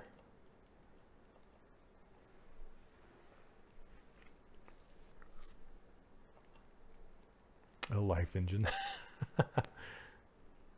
Right? Okay. I'm going to switch this over to Skin Shade. We'll see what he looks like. Oh, I need to pinch his nose. Marvelous designer for making clothes. I really like it, but it's more for realistic clothing. But it's a good start for stylized clothes. It'll help you get to where you want to be much faster. And I have used it for some stylized characters, but I will typically build them in ZBrush just to keep them cleaner and not so detailed. Because Marvelous Designer likes to make, you know, wrinkles galore, which is great. But for stylized characters, not so much.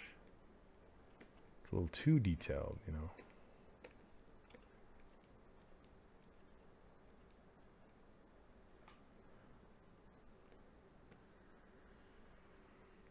I'm going to turn this zero gray back on so I can see this lower eyelid. I'm just putting a little shelf on here just to catch the light.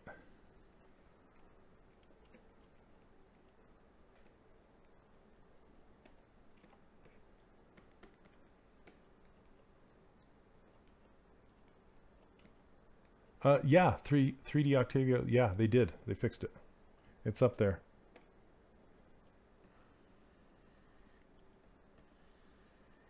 And it's a beautiful thing. I love Dynamesh Master.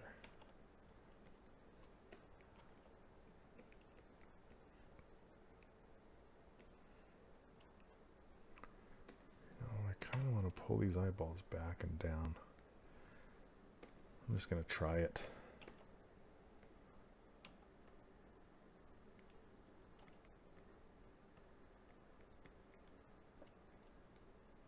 Because from this view, I just want them to be in more, you know?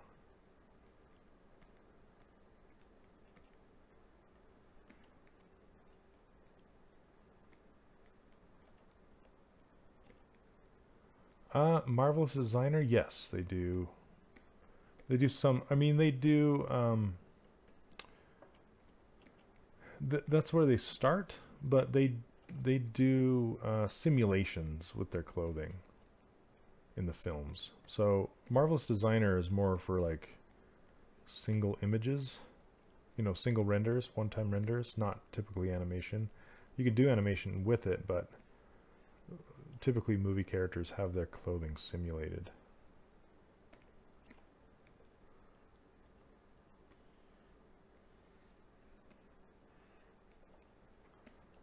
Okay, let's go back to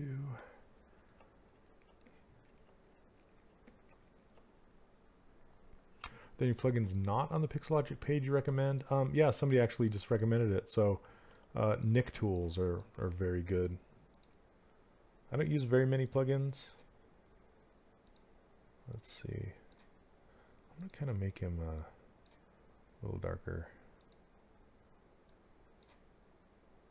Not so yellow.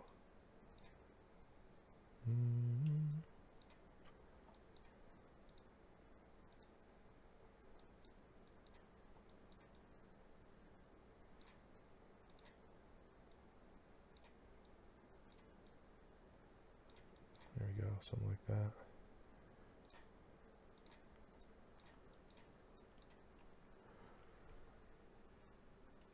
Let's see.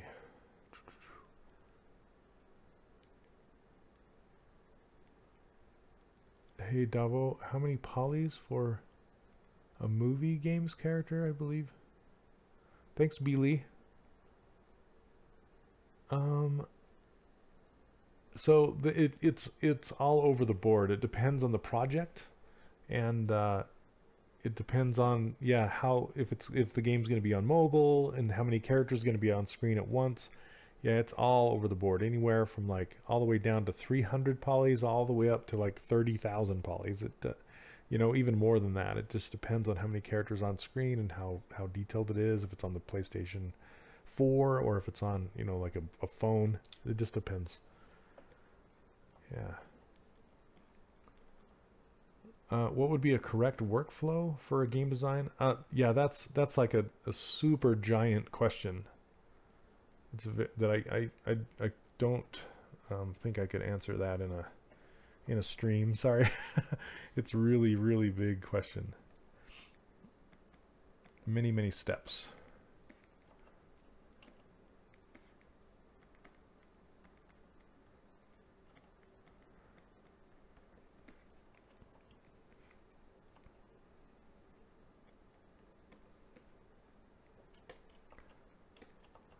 Sorry. So I do cover the whole game workflow for making a stylized game character for, a stylized character for games. That's what I teach how to do in my online course if you're interested in that. And you can find that at 3dcharacterworkshop.com. Like I say, my enrollment's currently closed, but I'll be opening it up for spring soon, hopefully.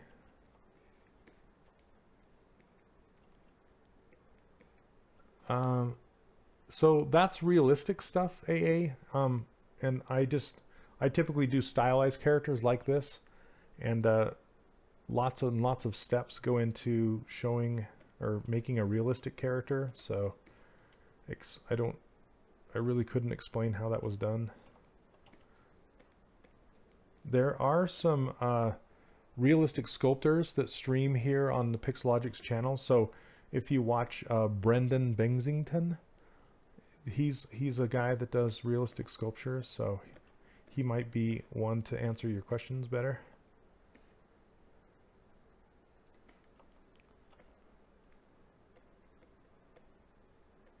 Let's see. Thicken this up.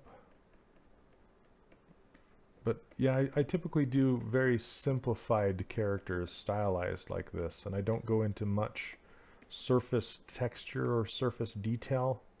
I usually keep my characters as clean as possible. I give him way more of a forehead.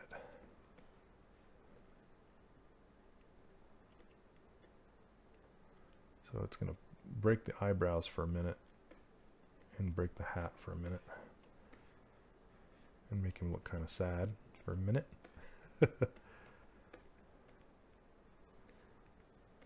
Okay.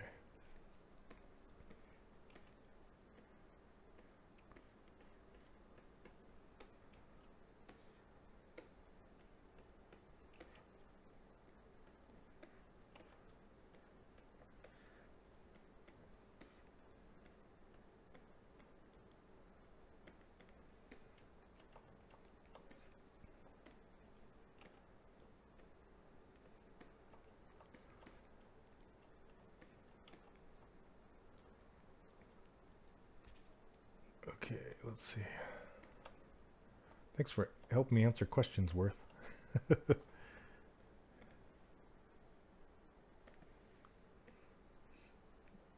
kind of like him black, maybe a dark gray. Like pretty dark.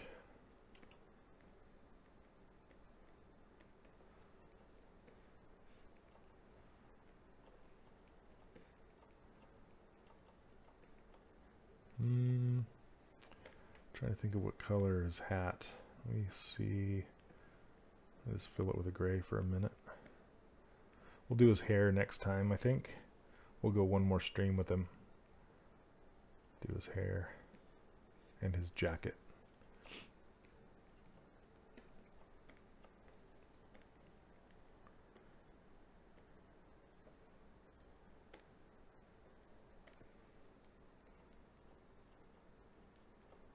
Oh no, really?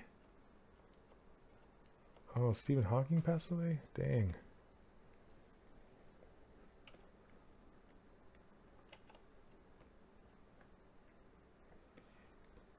That's not good.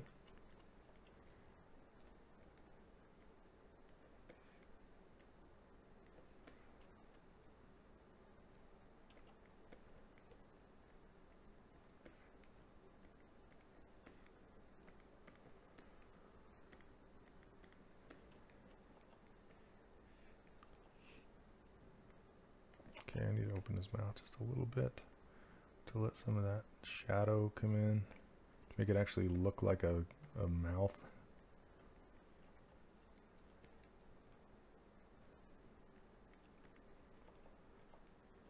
Oh, interesting. Okay, thanks for sharing though. Do you do creature design sculpts other than your usual visual? Nah, I typically don't. Sometimes I will, but I like the challenge of bringing other people's designs into 3D. I don't know why, that's what I like.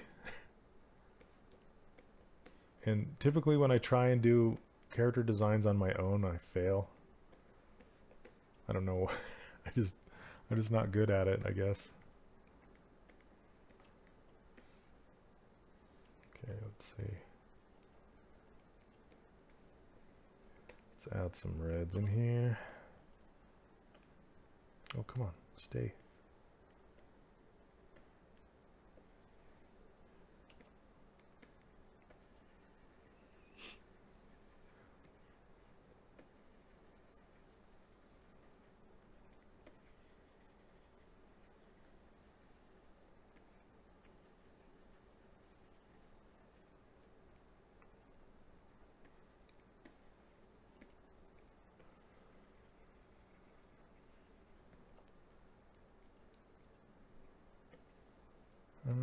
know if I like that lower red lip. So what I like to do too is kind of when I'm doing coloring like this is I'll push it past where I want it and then I'll bring it back.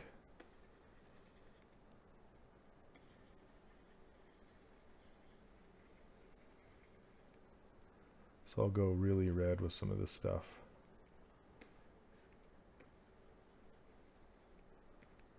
And then grab the skin color again and then push it back.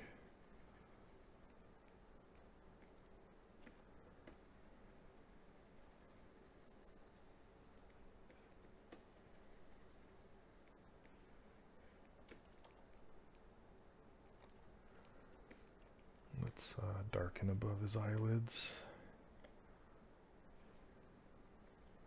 Maybe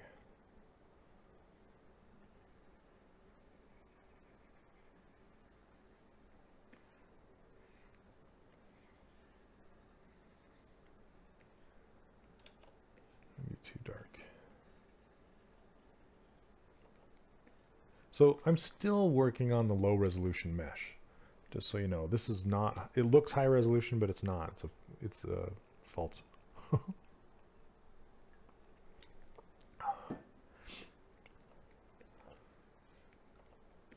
So if I go down, this is what it looks like. Low resolution. Not like low like a game character, but low as in not a high resolution like Dynamesh sculpt that you would think.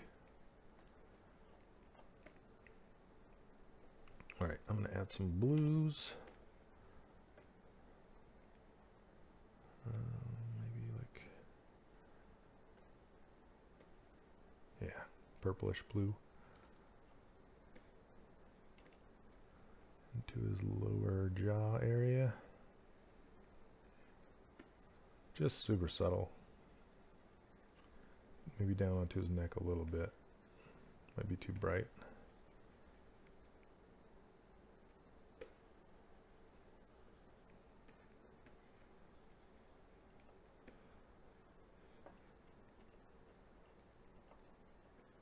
Learn like so hard surface modeling, is that what you're talking about?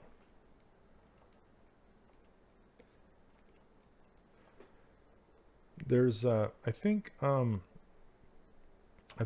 Michael Pavlovich has some videos on some hard surface modeling. Brendan Bensington, again, he does some hard surface stuff during his stream. Yep, it's totally 5 o'clock shadow. But then I grab the skin color and then I push it back. Whoops. Push it back. So it's not so dark.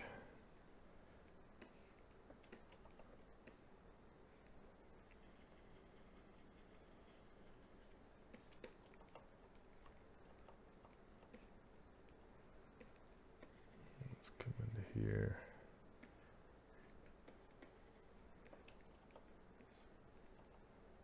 All right, looks like he doesn't have any hair and he doesn't have his coat, so I'm just gonna rough out his coat really quick. Even though it's 10 o'clock, I think I'm gonna go a little bit longer here.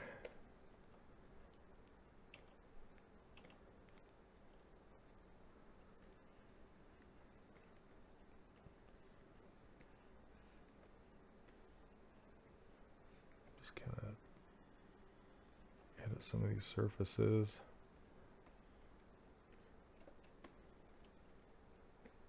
It's 11 p.m. Okay.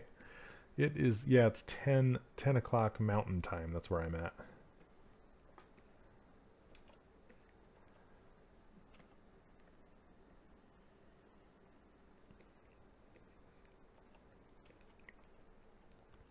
Okay. It'll be fun to give this guy an expression too. 9, are you on the East Coast? Sorry, West Coast to East Coast. Are you on the West Coast? Okay, let's see. Hey, what's up, Thunder Bunny? How are you, man? Uh-oh, Ashley's stream is coming in. Am I right? What's up, Ash? Haven't seen you for a while.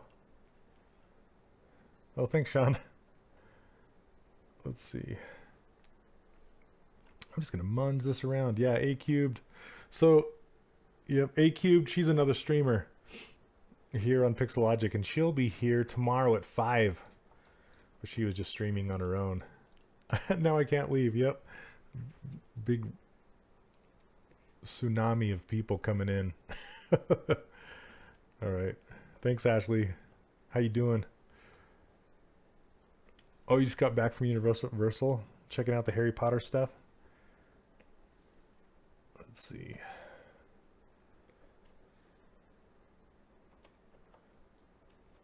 There, done. I'm just gonna super like rough this in. Oh, I heard. Oh man.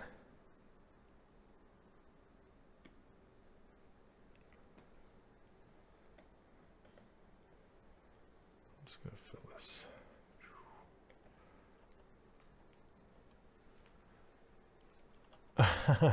Thanks, Dylan. I'm glad you're enjoying it. Oh, nice. Well, happy birthday.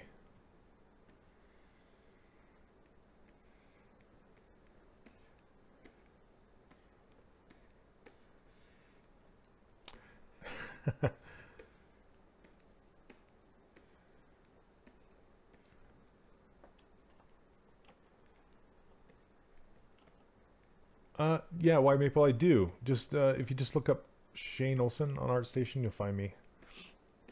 Most of it's my Disney Infinity stuff. I have some personal stuff up there, but it's mainly that.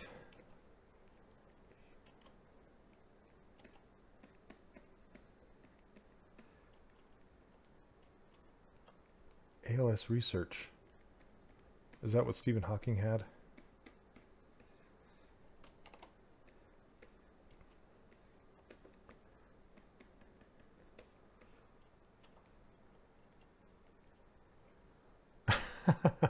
Nope, it's just one of Luigi's characters.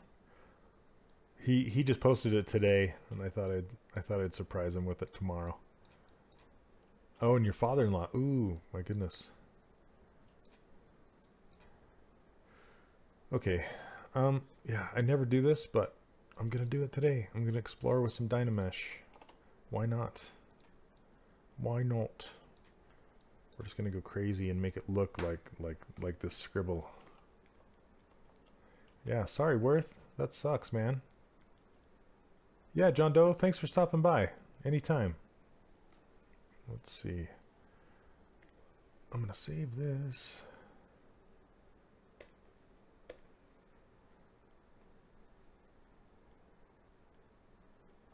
So Luigi Lucarelli. Luigi Lucarelli. That's who did this amazing concept piece. And I will send you guys his ArtStation.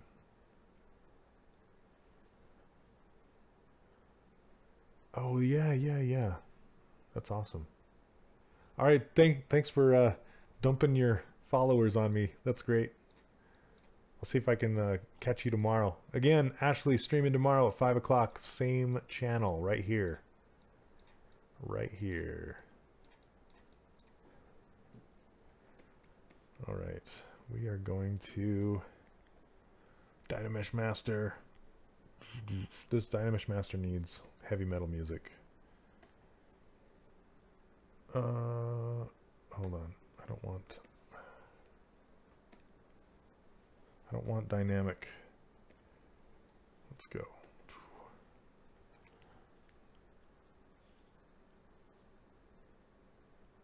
Forgot how you did. Let's see. Hold on. Forgot how I did this internal mouths from the mouth. Just yeah, it'll be posted in a couple days, probably tomorrow actually. So you can just watch it back and see how I did it. It's just using Z remesher. Okay, is this now a oh, dang it, I Dynamesh the hat. I didn't want to Dynamesh the hat. Come on. Say Matt Cat time. Hey, what's up, Paz 3D? How's it going, man? Let's see. What's all this movement? Okay, there we go. There we go. All right. No dynamic Dynamesh. Let's do this thing. There we go. That's what we want. What stage do you do the hair? It's kind of the next stage. I'm just gonna do really quick rough in of this coat. I'm just messing around. Yeah, Pez. It's been a while, man. Let's see. PSV. Clay tubes. Do some clay tubes. I just go kind of crazy with the clay tubes.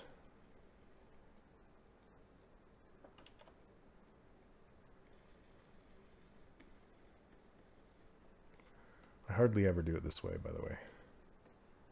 It's too crazy. It's too messy for my... I want to keep things like super clean. Yeah, it's just a Wacom. It's a Cintiq. I can't. I just fake it on TV.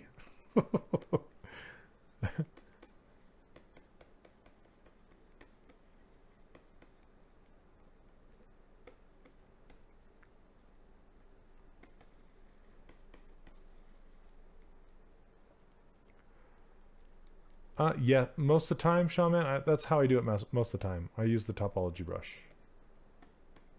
99 times out of 100. Okay. I should leave this open so I can keep hitting this.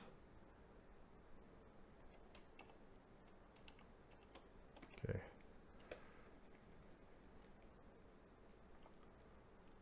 Because it just doesn't work out for the most part. See, it looks like garbage. I might just retopologize this anyway, most likely. I'm gonna make this lower. It's really easy to give yourself something to retopologize on top of. I don't. This I've had this for a couple years now, and I have not had any scratches at all. It's a pretty solid surface. Oops, not topological.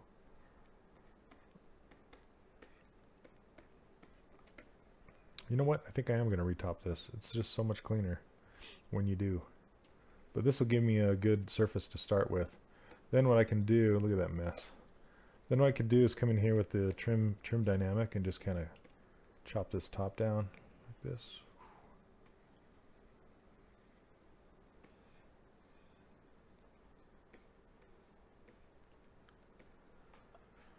Let's see.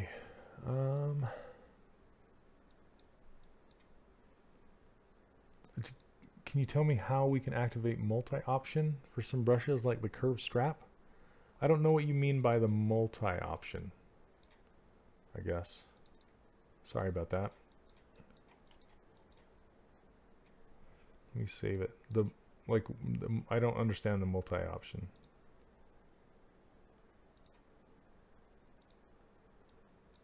Curve multi-tube?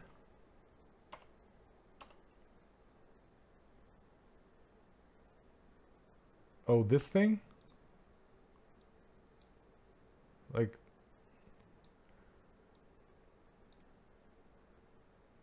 Yeah, you draw... So, every time you draw a curve, you just click on the surface, and then you can draw another one. Then click on the surface and draw another one.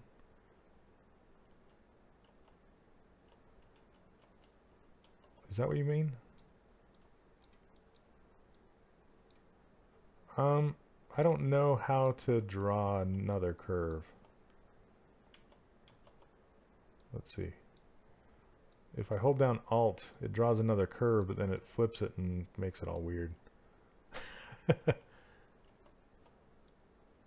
Huh. I don't use that much. I just, yeah. Let's see. I need to look at Facebook comments to see if I'm missing any. How many subdivisions do I have? I have 0. And there's, so Davos, since this is a Pixelogic channel, it's mainly just talking about ZBrush, so I don't really talk about other software. I use all sorts of different software like Maya and stuff like that, but mainly I use ZBrush about 90% of my workflow. So okay, let's just do this really fast. I'll show you how I do the Topology Brush right now. I'm just going to take this on down the front.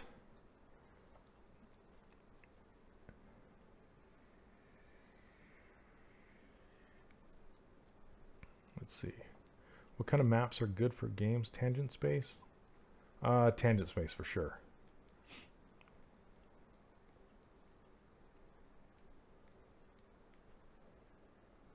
Oh, you draw them with guides and then just click the curve multi-tube? Oh, yeah. Okay, I see what you're saying. Right. Yeah, which is essentially like this. And then you're saying just go get like the multi-tubes brush and then go like this. Yeah. I know what you're saying now.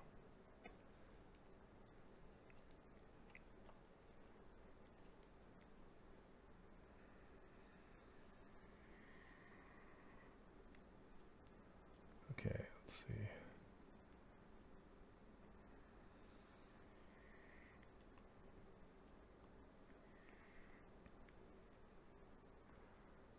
That makes sense. So it's multi. Oh, come on. This gets kind of hairy in here.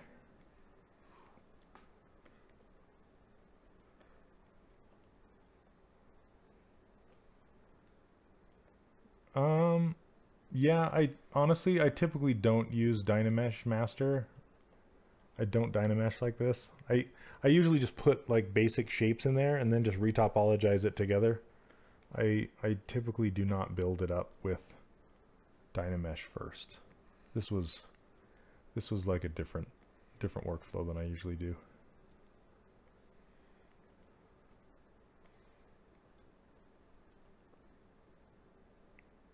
So pay no attention to this workflow because it's not what I do. Let's see.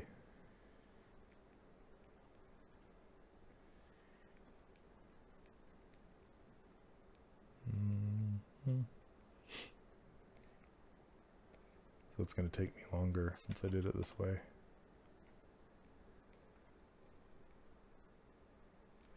Let's see, we go down here.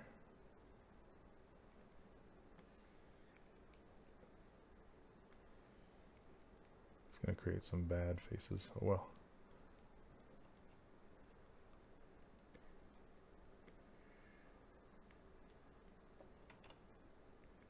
Let's go this way.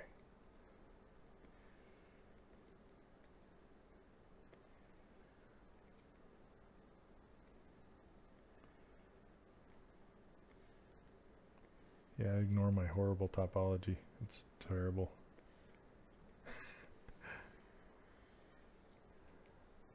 Just like whatever at this point. It's the worst.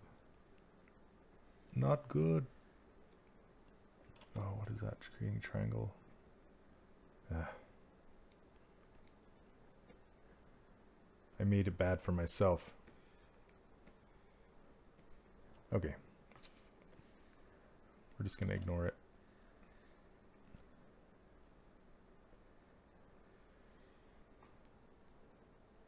So you can see everywhere I make a quad, it makes an orange quad. Come on, center. There we go. So even on this big expansive stretch, it's like creating a quad clear across here. So I just need to come up, and I usually stop in between the lines. See this kind of hollow area.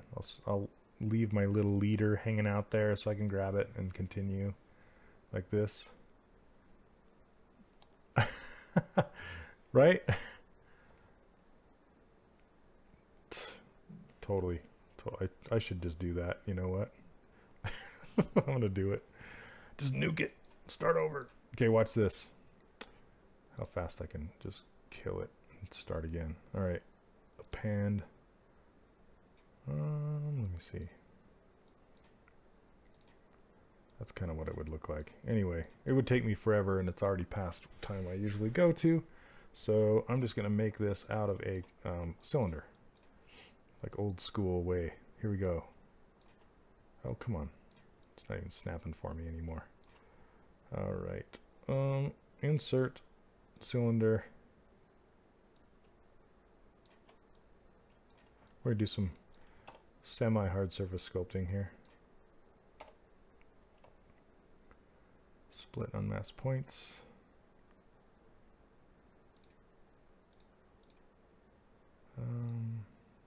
Solo. Did it not split it? Oh, that's why. Okay.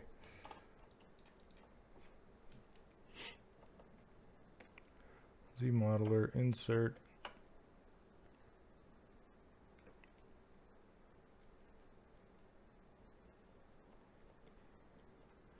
Okay, then I'm going to delete the top and bottom off of here. Whoops. Not clip. Okay, skip it. Sorry. This.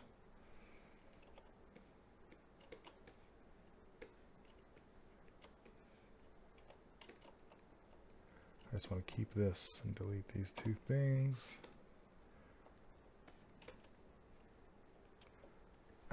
What are you talking about? I'm talking about starting over. Not dynamic. I need to double side. There we go.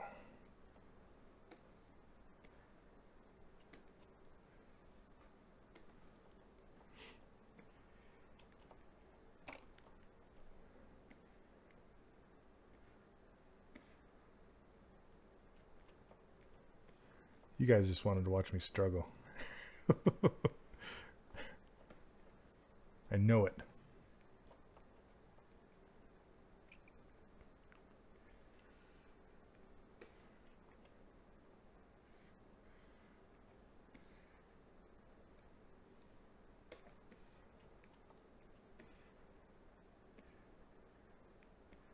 I'm cheating. Cheaty. There, it's a, what do you call those, a ducky? Dicky? Alright. Insert edge loop.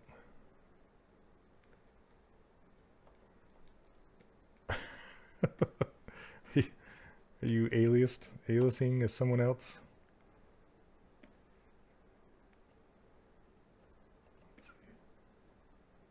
Oh. I didn't want to move the center point.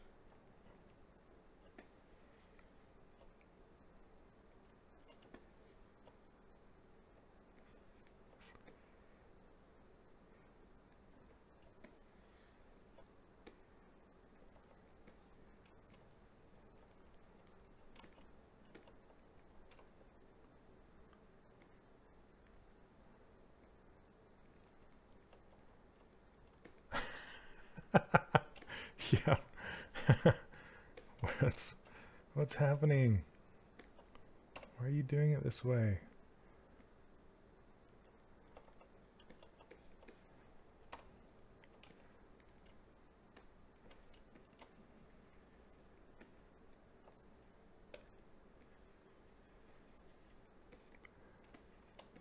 Inflate and smooth. Inflate and smooth.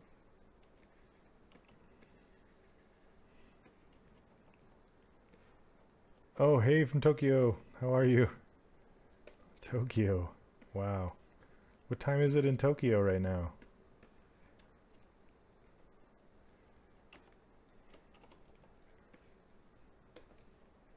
There, it's just a drape.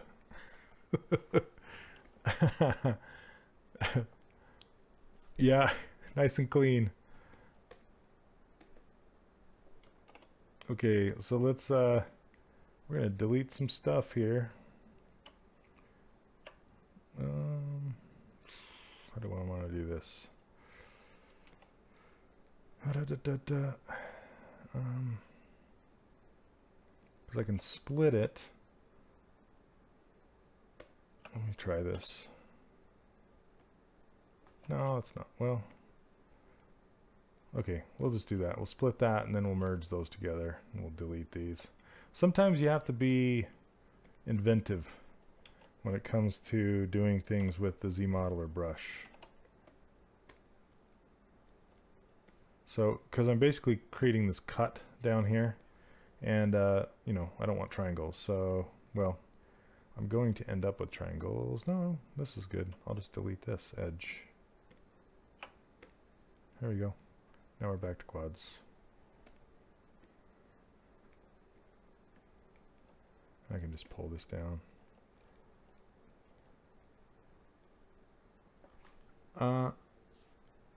Amassing concept artisan store. I have a handful of my favorites, that's for sure. So like I love Sean Galloway's stuff and Johannes Helgeson, which you've seen me sculpt before if you follow me on this channel, and Dean Yeagle and Shane Glines, and yep, Luigi, love Luigi's stuff. Insert. If you turn up this Z intensity when you insert an edge, see, check this out. If it's on 0 and you put it in there, it's going to put it right on that plane, and it's not going to change it at all, so it's going to be flat. So that means I'd have to go in there with my smooth brush and smooth it out and inflate it, so then it would redistribute itself across the surface. If I turn Z intensity up, like to about 7 or so, you can see that it kind of inflates itself and follows the surface a little better, like so. I'm just adding a little more geometry in there. Multi, I don't. I should, but I don't stream on my own channel very often at all. If anything, I'm actually thinking about streaming some games, because I play a lot of games with my friends, and I've been wanting to stream. But I'm here on the Pixelogic channel weekly. I try and stream every Tuesday at the same time.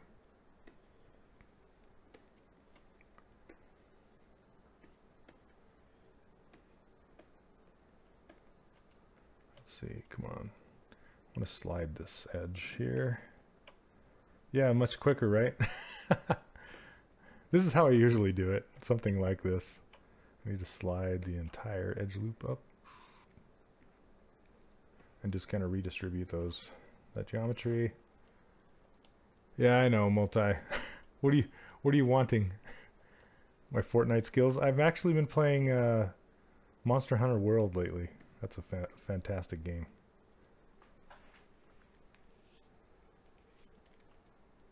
Oh yeah. Oh, you did? Well, Cintique's not going to get you a job, my friend. Just saying.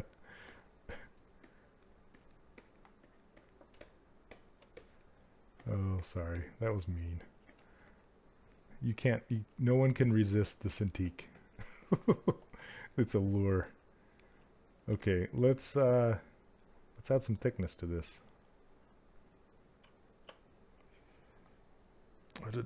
Z-Modeler, extrude, polygroup all.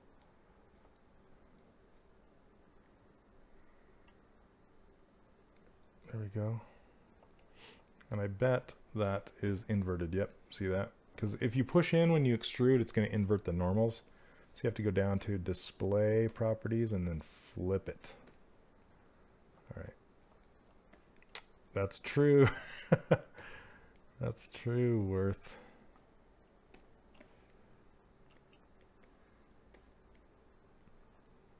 Oh, Moose Man, I forgive you, man. I forgive you.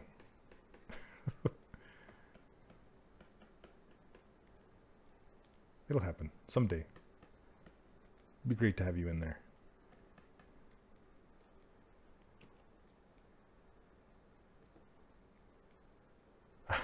Boiled Spud, do I hear you? I have some people waiting for the PC version too. If Emily is still in here, Emily, are you still in here? I think she's waiting for the PC version.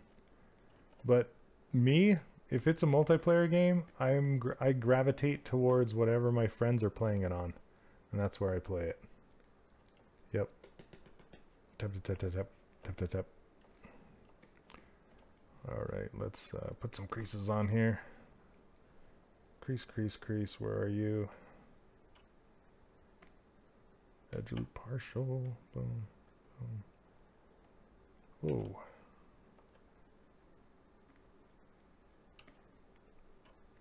Just edge.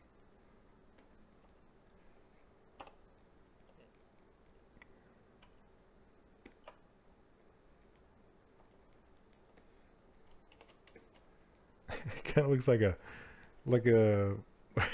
Phantom of the Opera cape or something. Blah. Okay. No, no, no, no, no, no.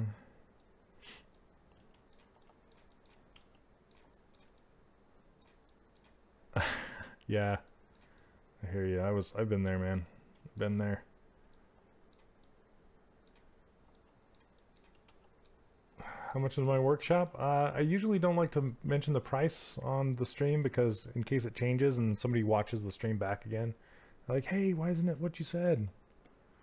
You know, so if you just sign up for my brushes, you'll get some emails and then eventually reveal how much it is. But I could tell you it's not a Gumroad course that's $20. It's like full on, it takes you all the way through from scratch all the way to an in-game stylized game character with baked maps and topology. It is an online course. It is, here, I'll give you a link. It's 3D Character Workshop. And, yeah, it looks like a younger version of me, right? Since I kept it bald anyway. Oh, man.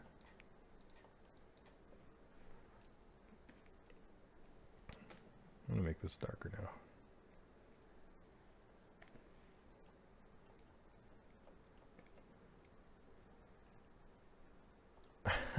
University. So, thanks, Moose Man. Here, let's, we can do some more stuff here. I'm actually gonna apply this dynamic subdivision to this one and subdivide it one more time. Now, I can come back in here and smooth it out and just get rid of some of those super hard edges. If I want to, just to break up that light, you know? Hey, Mad Duck. Yeah, the community, so I have to say, the community has just been amazing. And I'm going to show you guys.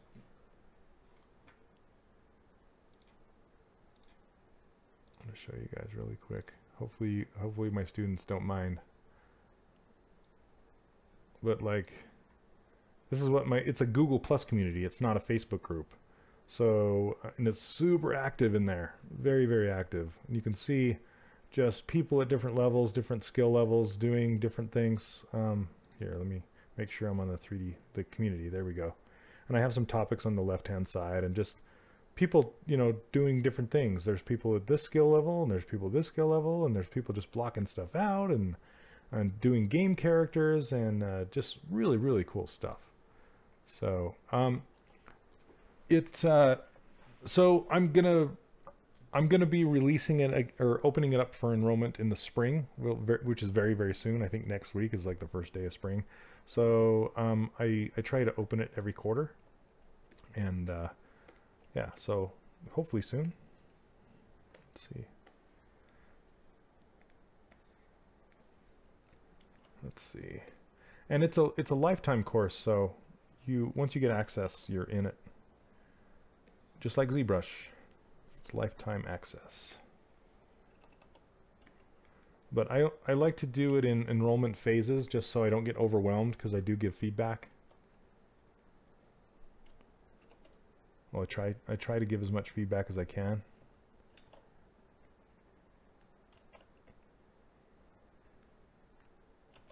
Let's go smaller. See what I can do with these. Ooh. Kind of have him looking up a little bit.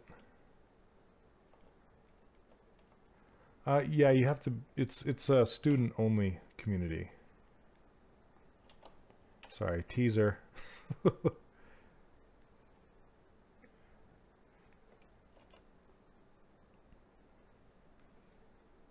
we go. Now his eyes, they're too far apart. I want to put them closer together. What I'll usually do with the material, see how it's on skin shade 4, so his eyes are also skin shade 4. And I'll either use a Zbrush material on there to make him shiny. I'll show you what that looks like. Here, I'll solo it for a minute, so it's just the eyeballs. Then I will go over here to, see I have all these Zbrush. If you look up Zbrush, there's all these different eye reflection ones. This is my favorite probably. It's really cool, eye reflection. Then or if you don't have those, you can just do this toy plastic, and it'll just give you this single highlight circle right here, kind of like a cartoon character like this.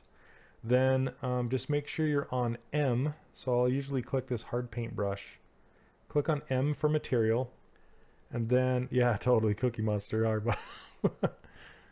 And then hit fill object, and that fills it with material, not with color. And a lot of people get confused about that. So RGB is actually the color, the poly paint, and that is what's on the object first. And then a material kind of gets wrapped around that on top of it. But usually a material is just temporary. It's just there unless you actually go in there and physically fill or paint on your model with the material. And you'll only do that if you have this M selected or this mRGB. mRGB means you're painting with material and color. Typically, I don't use material as my color. That's kind of a bad thing to do. Use your poly paint as your color and use your material as your effect, like your speck or your, different things like that. So for now, like this toy plastic is my effect, which is essentially my highlight here. So see, and now he's all shiny, like that's all over. And since I've only filled his eyeballs with that material and not anything else, now I can switch to another material, say this reflect red for some reason. See how the material on everything else is just temporary. So no matter what material I pick, like this chrome, it's going to just temporarily, it doesn't even fill it, it's just kind of temporarily showing you what it would look like if that object had that material on there. But since I actually filled the eyeballs with that toy plastic material, that doesn't change when I change materials. So that's why I typically will fill the eyeballs with the eyeball material, and then I'll go back to either skin shade 4 or this Zbrush paint. And Zbrush paint's really good. It has this kind of this blue sheen to it. It's kind of cool. So anyway, you can see the reflection now in the eyeballs, and it makes them look a little bit more real. So let's see, Paz, what do you say? I have ZBrush long time ago. Okay, and I use it with, I do everything for blend shape. Not in the same way. It's because since those two products are from the same company, their handshake is a little tighter, if that makes sense. So what you're used to going back and forth, it does go back and forth, but not in the same way. So, and this is a little more, sculpt heavy, and it'll get you just different results. You can do more with it. But as far as like going back and forth, it's a little difficult. Not difficult, just different. Hey, what's up, Rob? Okay, let's see. I want to pull out, gosh, his forehead's still bugging. I want to pull it out more. Pull it forward more in this view. And it's going to break the eyebrows. I know this again. Yeah, it is. There is a plugin called GoZ, and it works. It works pretty well. I mean, I was using it earlier today, but not in the way that you're used to, for sure. It just kind of acts a little differently.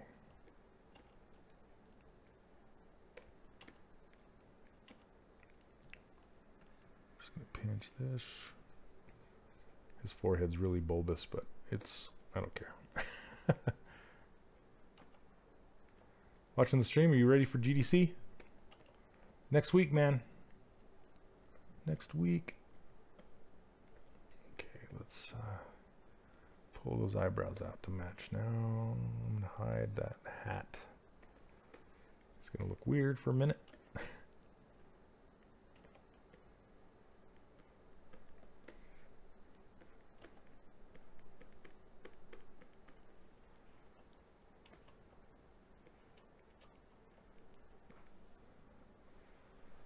Oh, interesting. Yeah, it's, see, and I think Gozi is like in a constant state of catch up.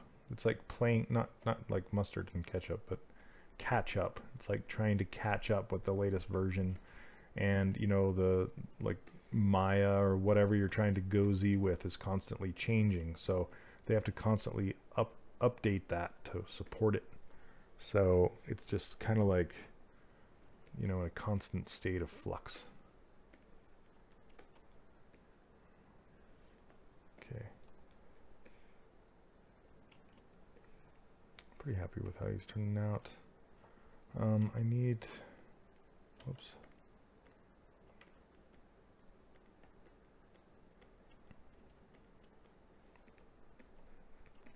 Like I said, I kind of want his eyes to be closer together.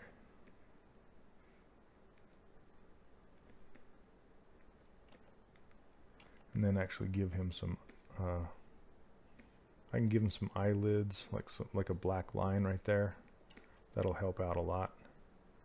Let me duplicate this off and subdivide it up for real. When I get into kind of like high detailed paint, that's the only time I add subdivision levels.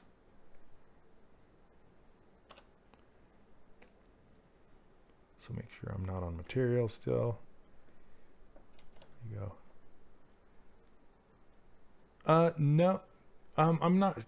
John Doe, I think I just used it today with 2018 and it worked just fine. So I don't know if it works with 2017 or not. But I know they updated that Gozi plugin not too long ago, so you might want to try it.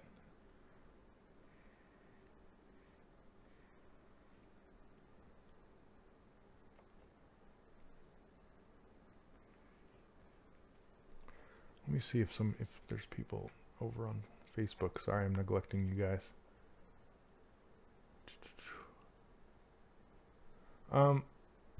Let's see, Davo. Let's see. How did I smooth the cloth? I'm using dynamic subdivisions, which is right here. See this dynamic activates dynamic subdivision. This is on my user interface. So if you want to know where it is in the tool menu, it's just right here, dynamic subdivisions. You turn that on right there, and what that does, it's like it gives you a preview of a smoothed out mesh. Sorry, I keep forgetting to look over on Facebook.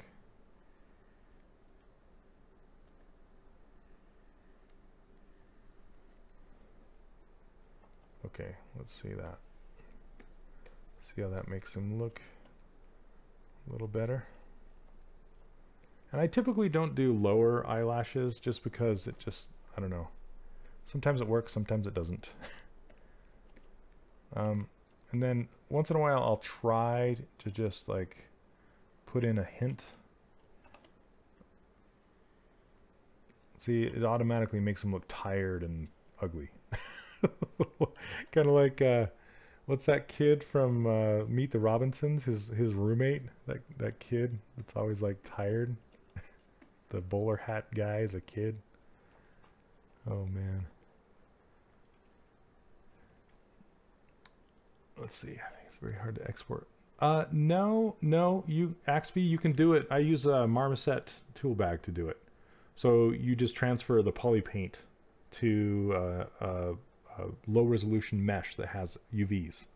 But you have to make a material that accepts vertex color. So you have to make a material, change the coloring to vertex color, and able to show the poly paint, and then you can transfer and that's the pipeline that I use. That's the one I teach too, how to transfer the maps from.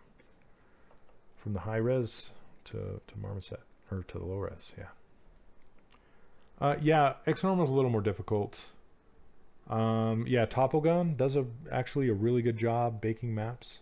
And you can do it inside ZBrush if you're going from, if your high resolution mesh and your low resolution mesh is in the same subtool, then you can transfer the high resolution detail to the low resolution mesh with the poly paint onto UVs. But if you have like a shirt and you have little buttons, but you don't want the buttons to be part of your low resolution mesh, then it's not going to work because those buttons will be in a different subtool.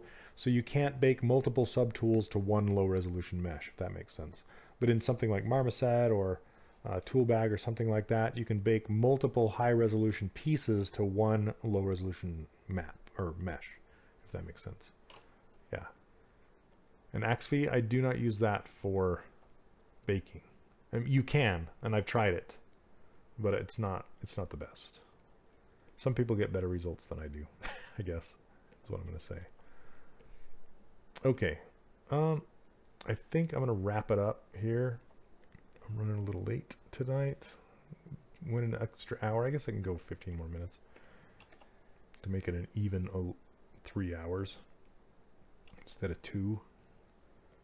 Pull this hat out even more. That might be a little too long.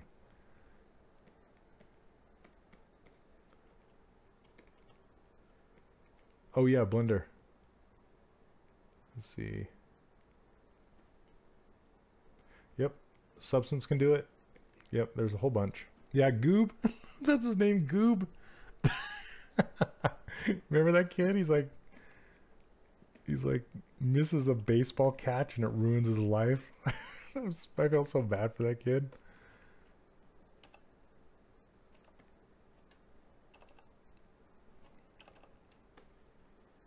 Get rid of this cheek. This cheek peak. There you go. Yeah, hired gun, no worries. Sometimes I do, sometimes I don't. Just depends on what's going on, you know. But this guy seemed like he needed a little more work.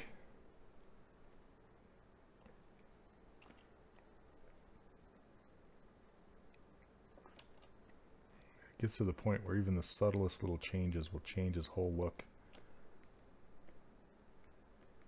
Let's see if I can make his cheeks even a little bigger. Hey Haroon, how are you?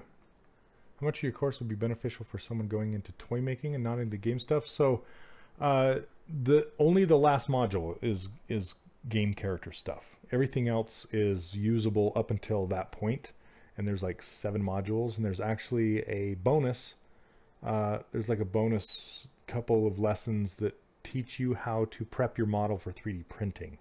So I don't get into how to do manufacturing for toys. Like I don't get into how to make keys and where to key them and how to do articulation, any of that kind of stuff. But I do teach you how to like set up like for a 3D print. If you're gonna go buy a 3D printer and put your model on a 3D printer, how to set up the supports and set up the thicknesses so they're thick enough and they're not gonna have failed prints, that kind of thing. So that's about as far as I plan on doing some more, but for right now I haven't had that much requests for it.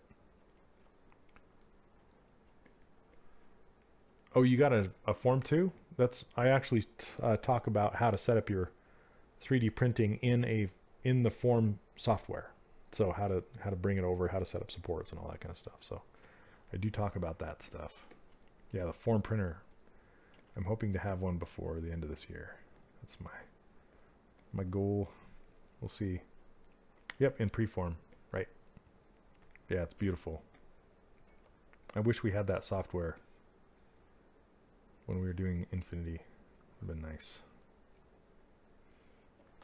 Okay.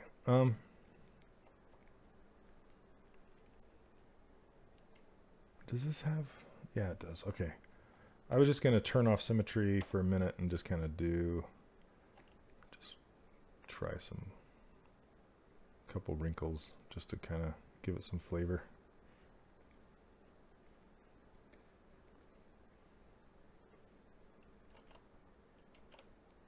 Yeah. Well, I used to use Magix. Have you ever heard of Magix? That was the worst software I've ever used in my life. Sorry if there are any Magix people here. It was honestly the worst.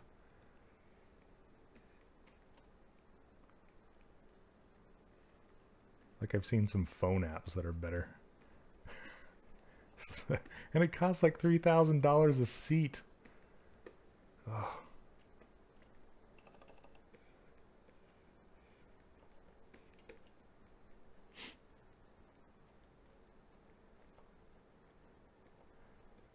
Let's see.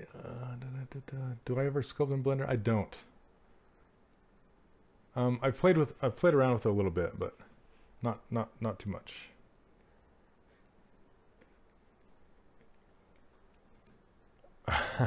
Well, it usually comes with a really expensive printer, so like I used a printer at Disney, and we had to use Magix, and it was just exercise in madness.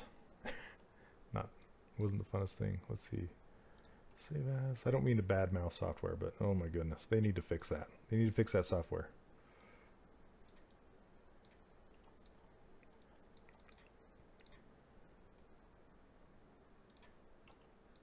Especially for that price. Oh.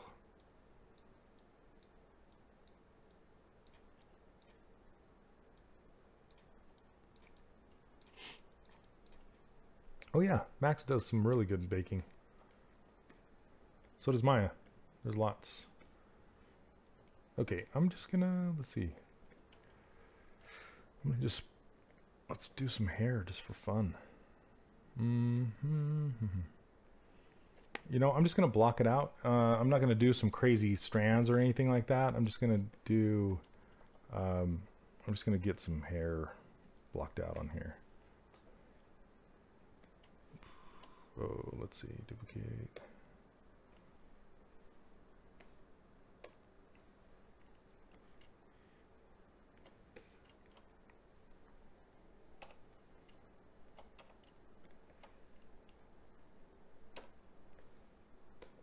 Okay. Stare into my sphere.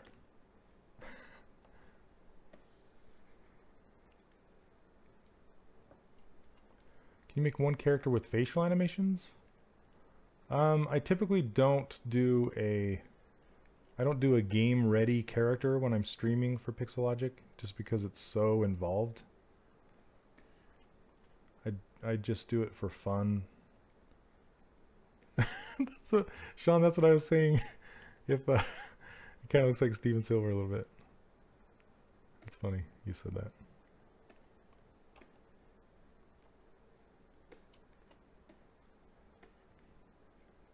Okay. So when I'm blocking out hair like this, I just like to just put a big sphere in their head and then just pull out, you know, pieces like this. And you can Z-remesh it if you want, and it's pretty easy to block out some hair. And then for like these little strands like this, what I can do, see, it kind of looks like this, and we can Z-remesh it. Where are you, Z-remesher?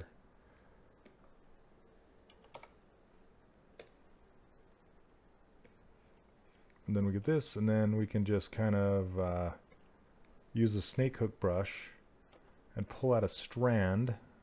It's going to look silly, but see how it stretches and looks weird? I'm giving him horns. You can see how it stretches, then you can just Z-remesh it really quick, and it gives me a nice, you know, semi-nice thing like this, and then I can just kind of use snake hook again and pull it down. Smooth it out.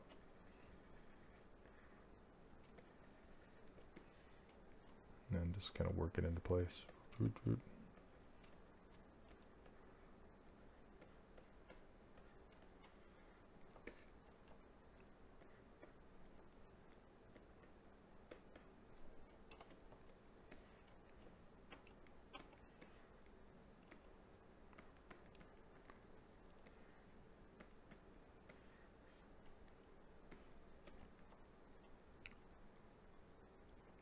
Um,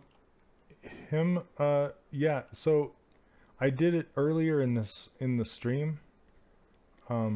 So if you want to, you can watch it back. It will be, or some of my previous streams, I do it every time. But if you look for Shane Olson Pixelogic on YouTube, you can find the previous streams that I've done, and you can watch how I create these mouths if you're interested.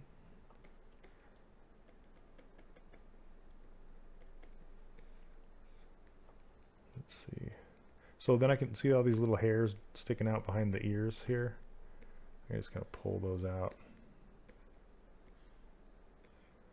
And then ZBrush it. And smooth it. And then just shape it.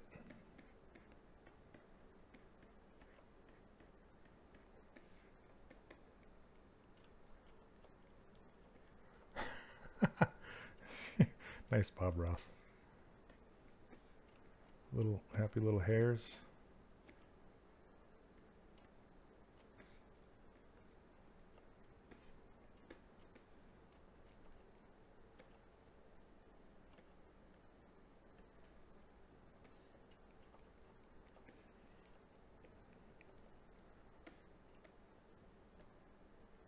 Tuck this in a little more. It's pretty, I need to make it thinner. So it actually looks like hair instead of like these big strip of licorice or something. Licorice hairs.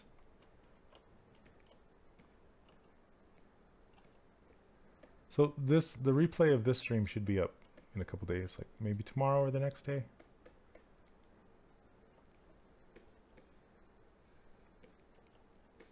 Then how I would create this, the texturing on the hat, I would probably put some UVs on there, or I could subdivide it and get kind of a plaid pattern.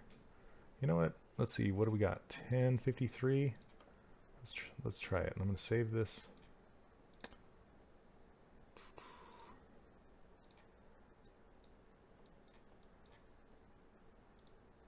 Hold on a second. Let me just look it up.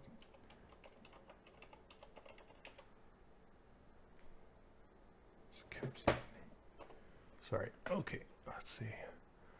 I'm just going to grab just a simple plaid texture here. Okay. Save this. Oh.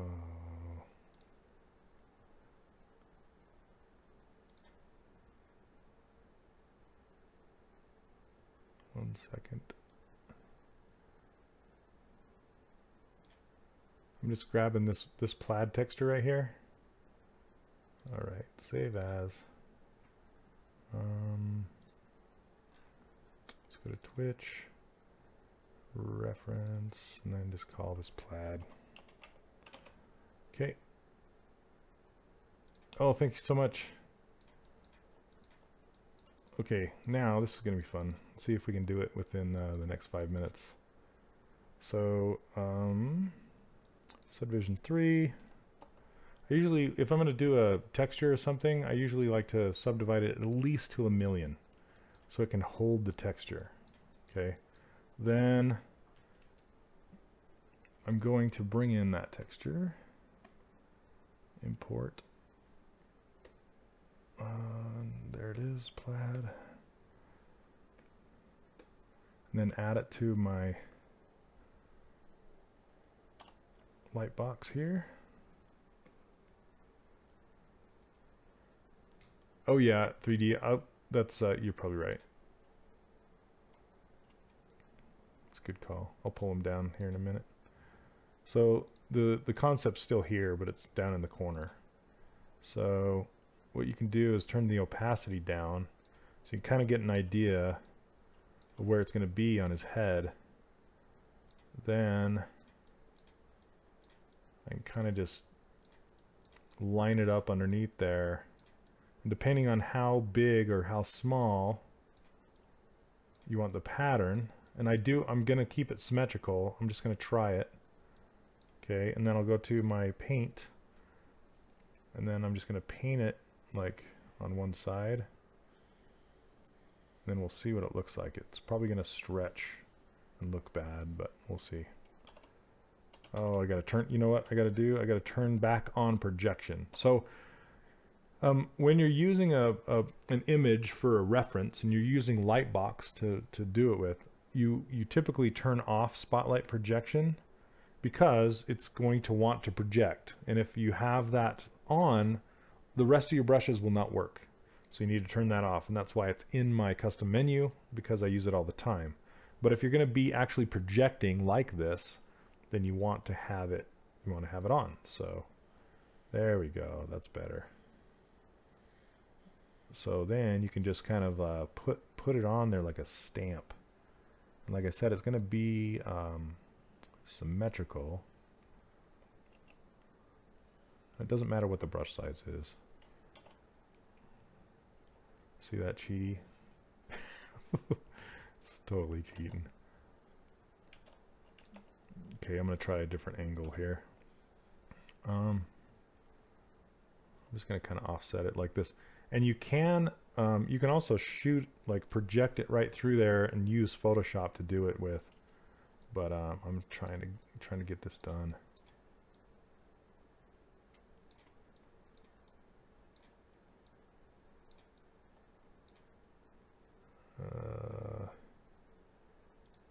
Hold on a second.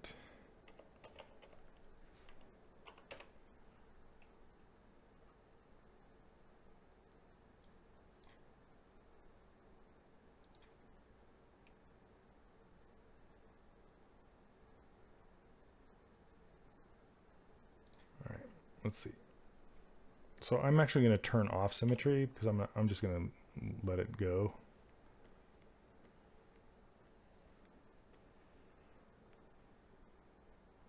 Yeah, please don't spam crap in here. Thank you.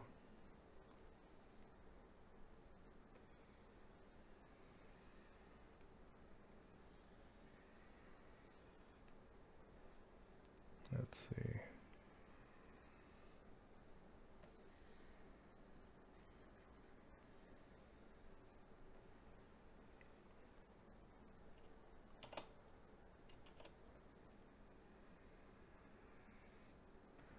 I'm actually gonna make it stretch and fix the stretch, because it's gonna actually stretch down the side like this. See that?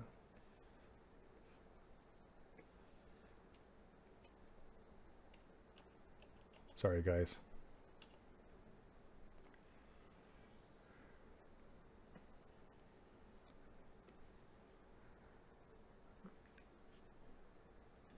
Let's see.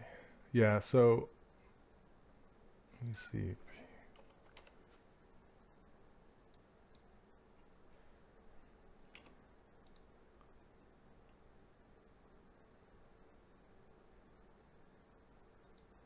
Anyway, when I'm over on when I'm streaming through Restream, I can't. I'm not over on Twitch, so I didn't catch it in time. Okay. So now what I can do is just pull it off here and then continue it. So essentially what you do is you just line it up with the back.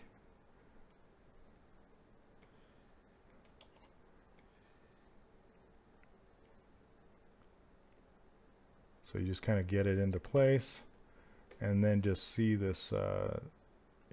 This is where it gets really tricky. Like I did some tattoos for this Slayer model that I did, and I had to like match the tattoos around, and just go piece by piece, and just kind of move it, and it was crappy, really hard to do. Anyway, it's not going to line up. But I can make it look like it's sewn out of a couple pieces, So like, if that's what I did with my bear, I had a hat kind of like this, and it radiated out from the top, so it made it look like it was, you know, made out of a bunch of different pieces. Let me see if I can just continue this, the stripe pattern here. Maybe like this. 1, 2, 3. There we go. And you can also kind of rotate this. Not quite sure where it was. Maybe like that. Yeah. Like I said, it's kind of hard to dial in. A little smaller. And you can also turn down the RGB intensity on this. So then you can blend them together. So it's not so hard of an edge, you know. So you can kind of continue that down. Whoops.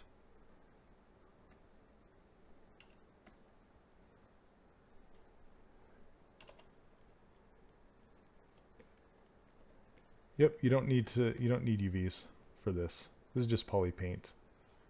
Then, you know, I just fix the other side, but I'm gonna render it from this angle right here. So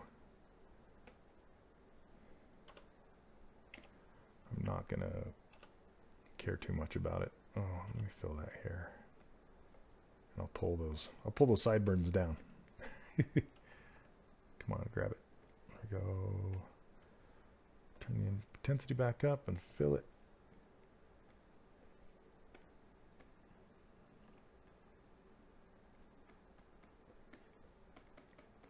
That's better. Yeah, it's 1.3 million just for the hat. And you need that much. You need that many polygons because you need to it's coloring every single one of those little dots. That's what vertex coloring is, and that's essentially what poly painting is. It's kind of derived from an old school way of making shadows and stuff across game levels when they were really low resolution. Like you would put a texture on the surface, but then you could color each vertice. So on top of that, and it would blend and kind of make shadows. It was a fake way of making light. So in the old days of games, the levels were not lit, they were vertex lit. So each vertex had coloring.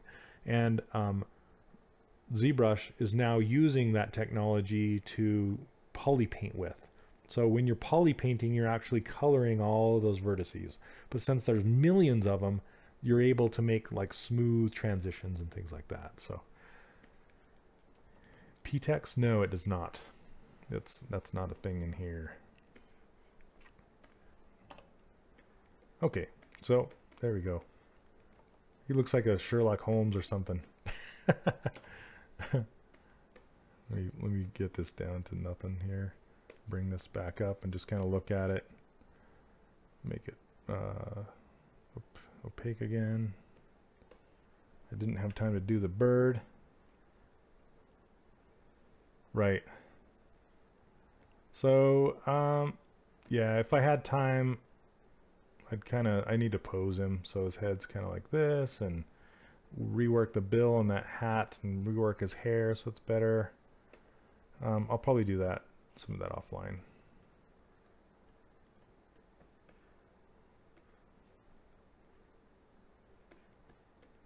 Something, so then it's not symmetrical and stuff like that. So anyway, you can export the poly paint and put low res with UVs. Yep, you can. So you have to project it. You have to project it. Yep, Andy Cap. I haven't heard that name forever. Holy cow.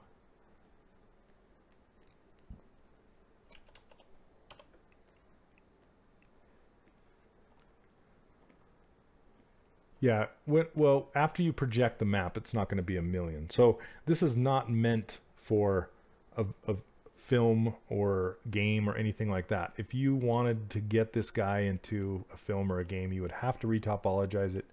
You would have to transfer the maps. You would have to get UVs. So this is just the way you would use ZBrush to help you get to that point. So when you're actually creating, you're not thinking about the topology, if that makes sense. You're not stuck with having to think about all that and stifling your creativity. Okay, this is going into his eye. That's why it's looking weird. Here, let's I'm gonna pull this back.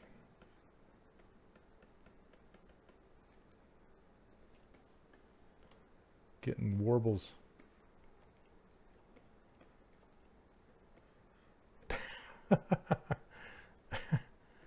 Funny. Yes, Axby, you can.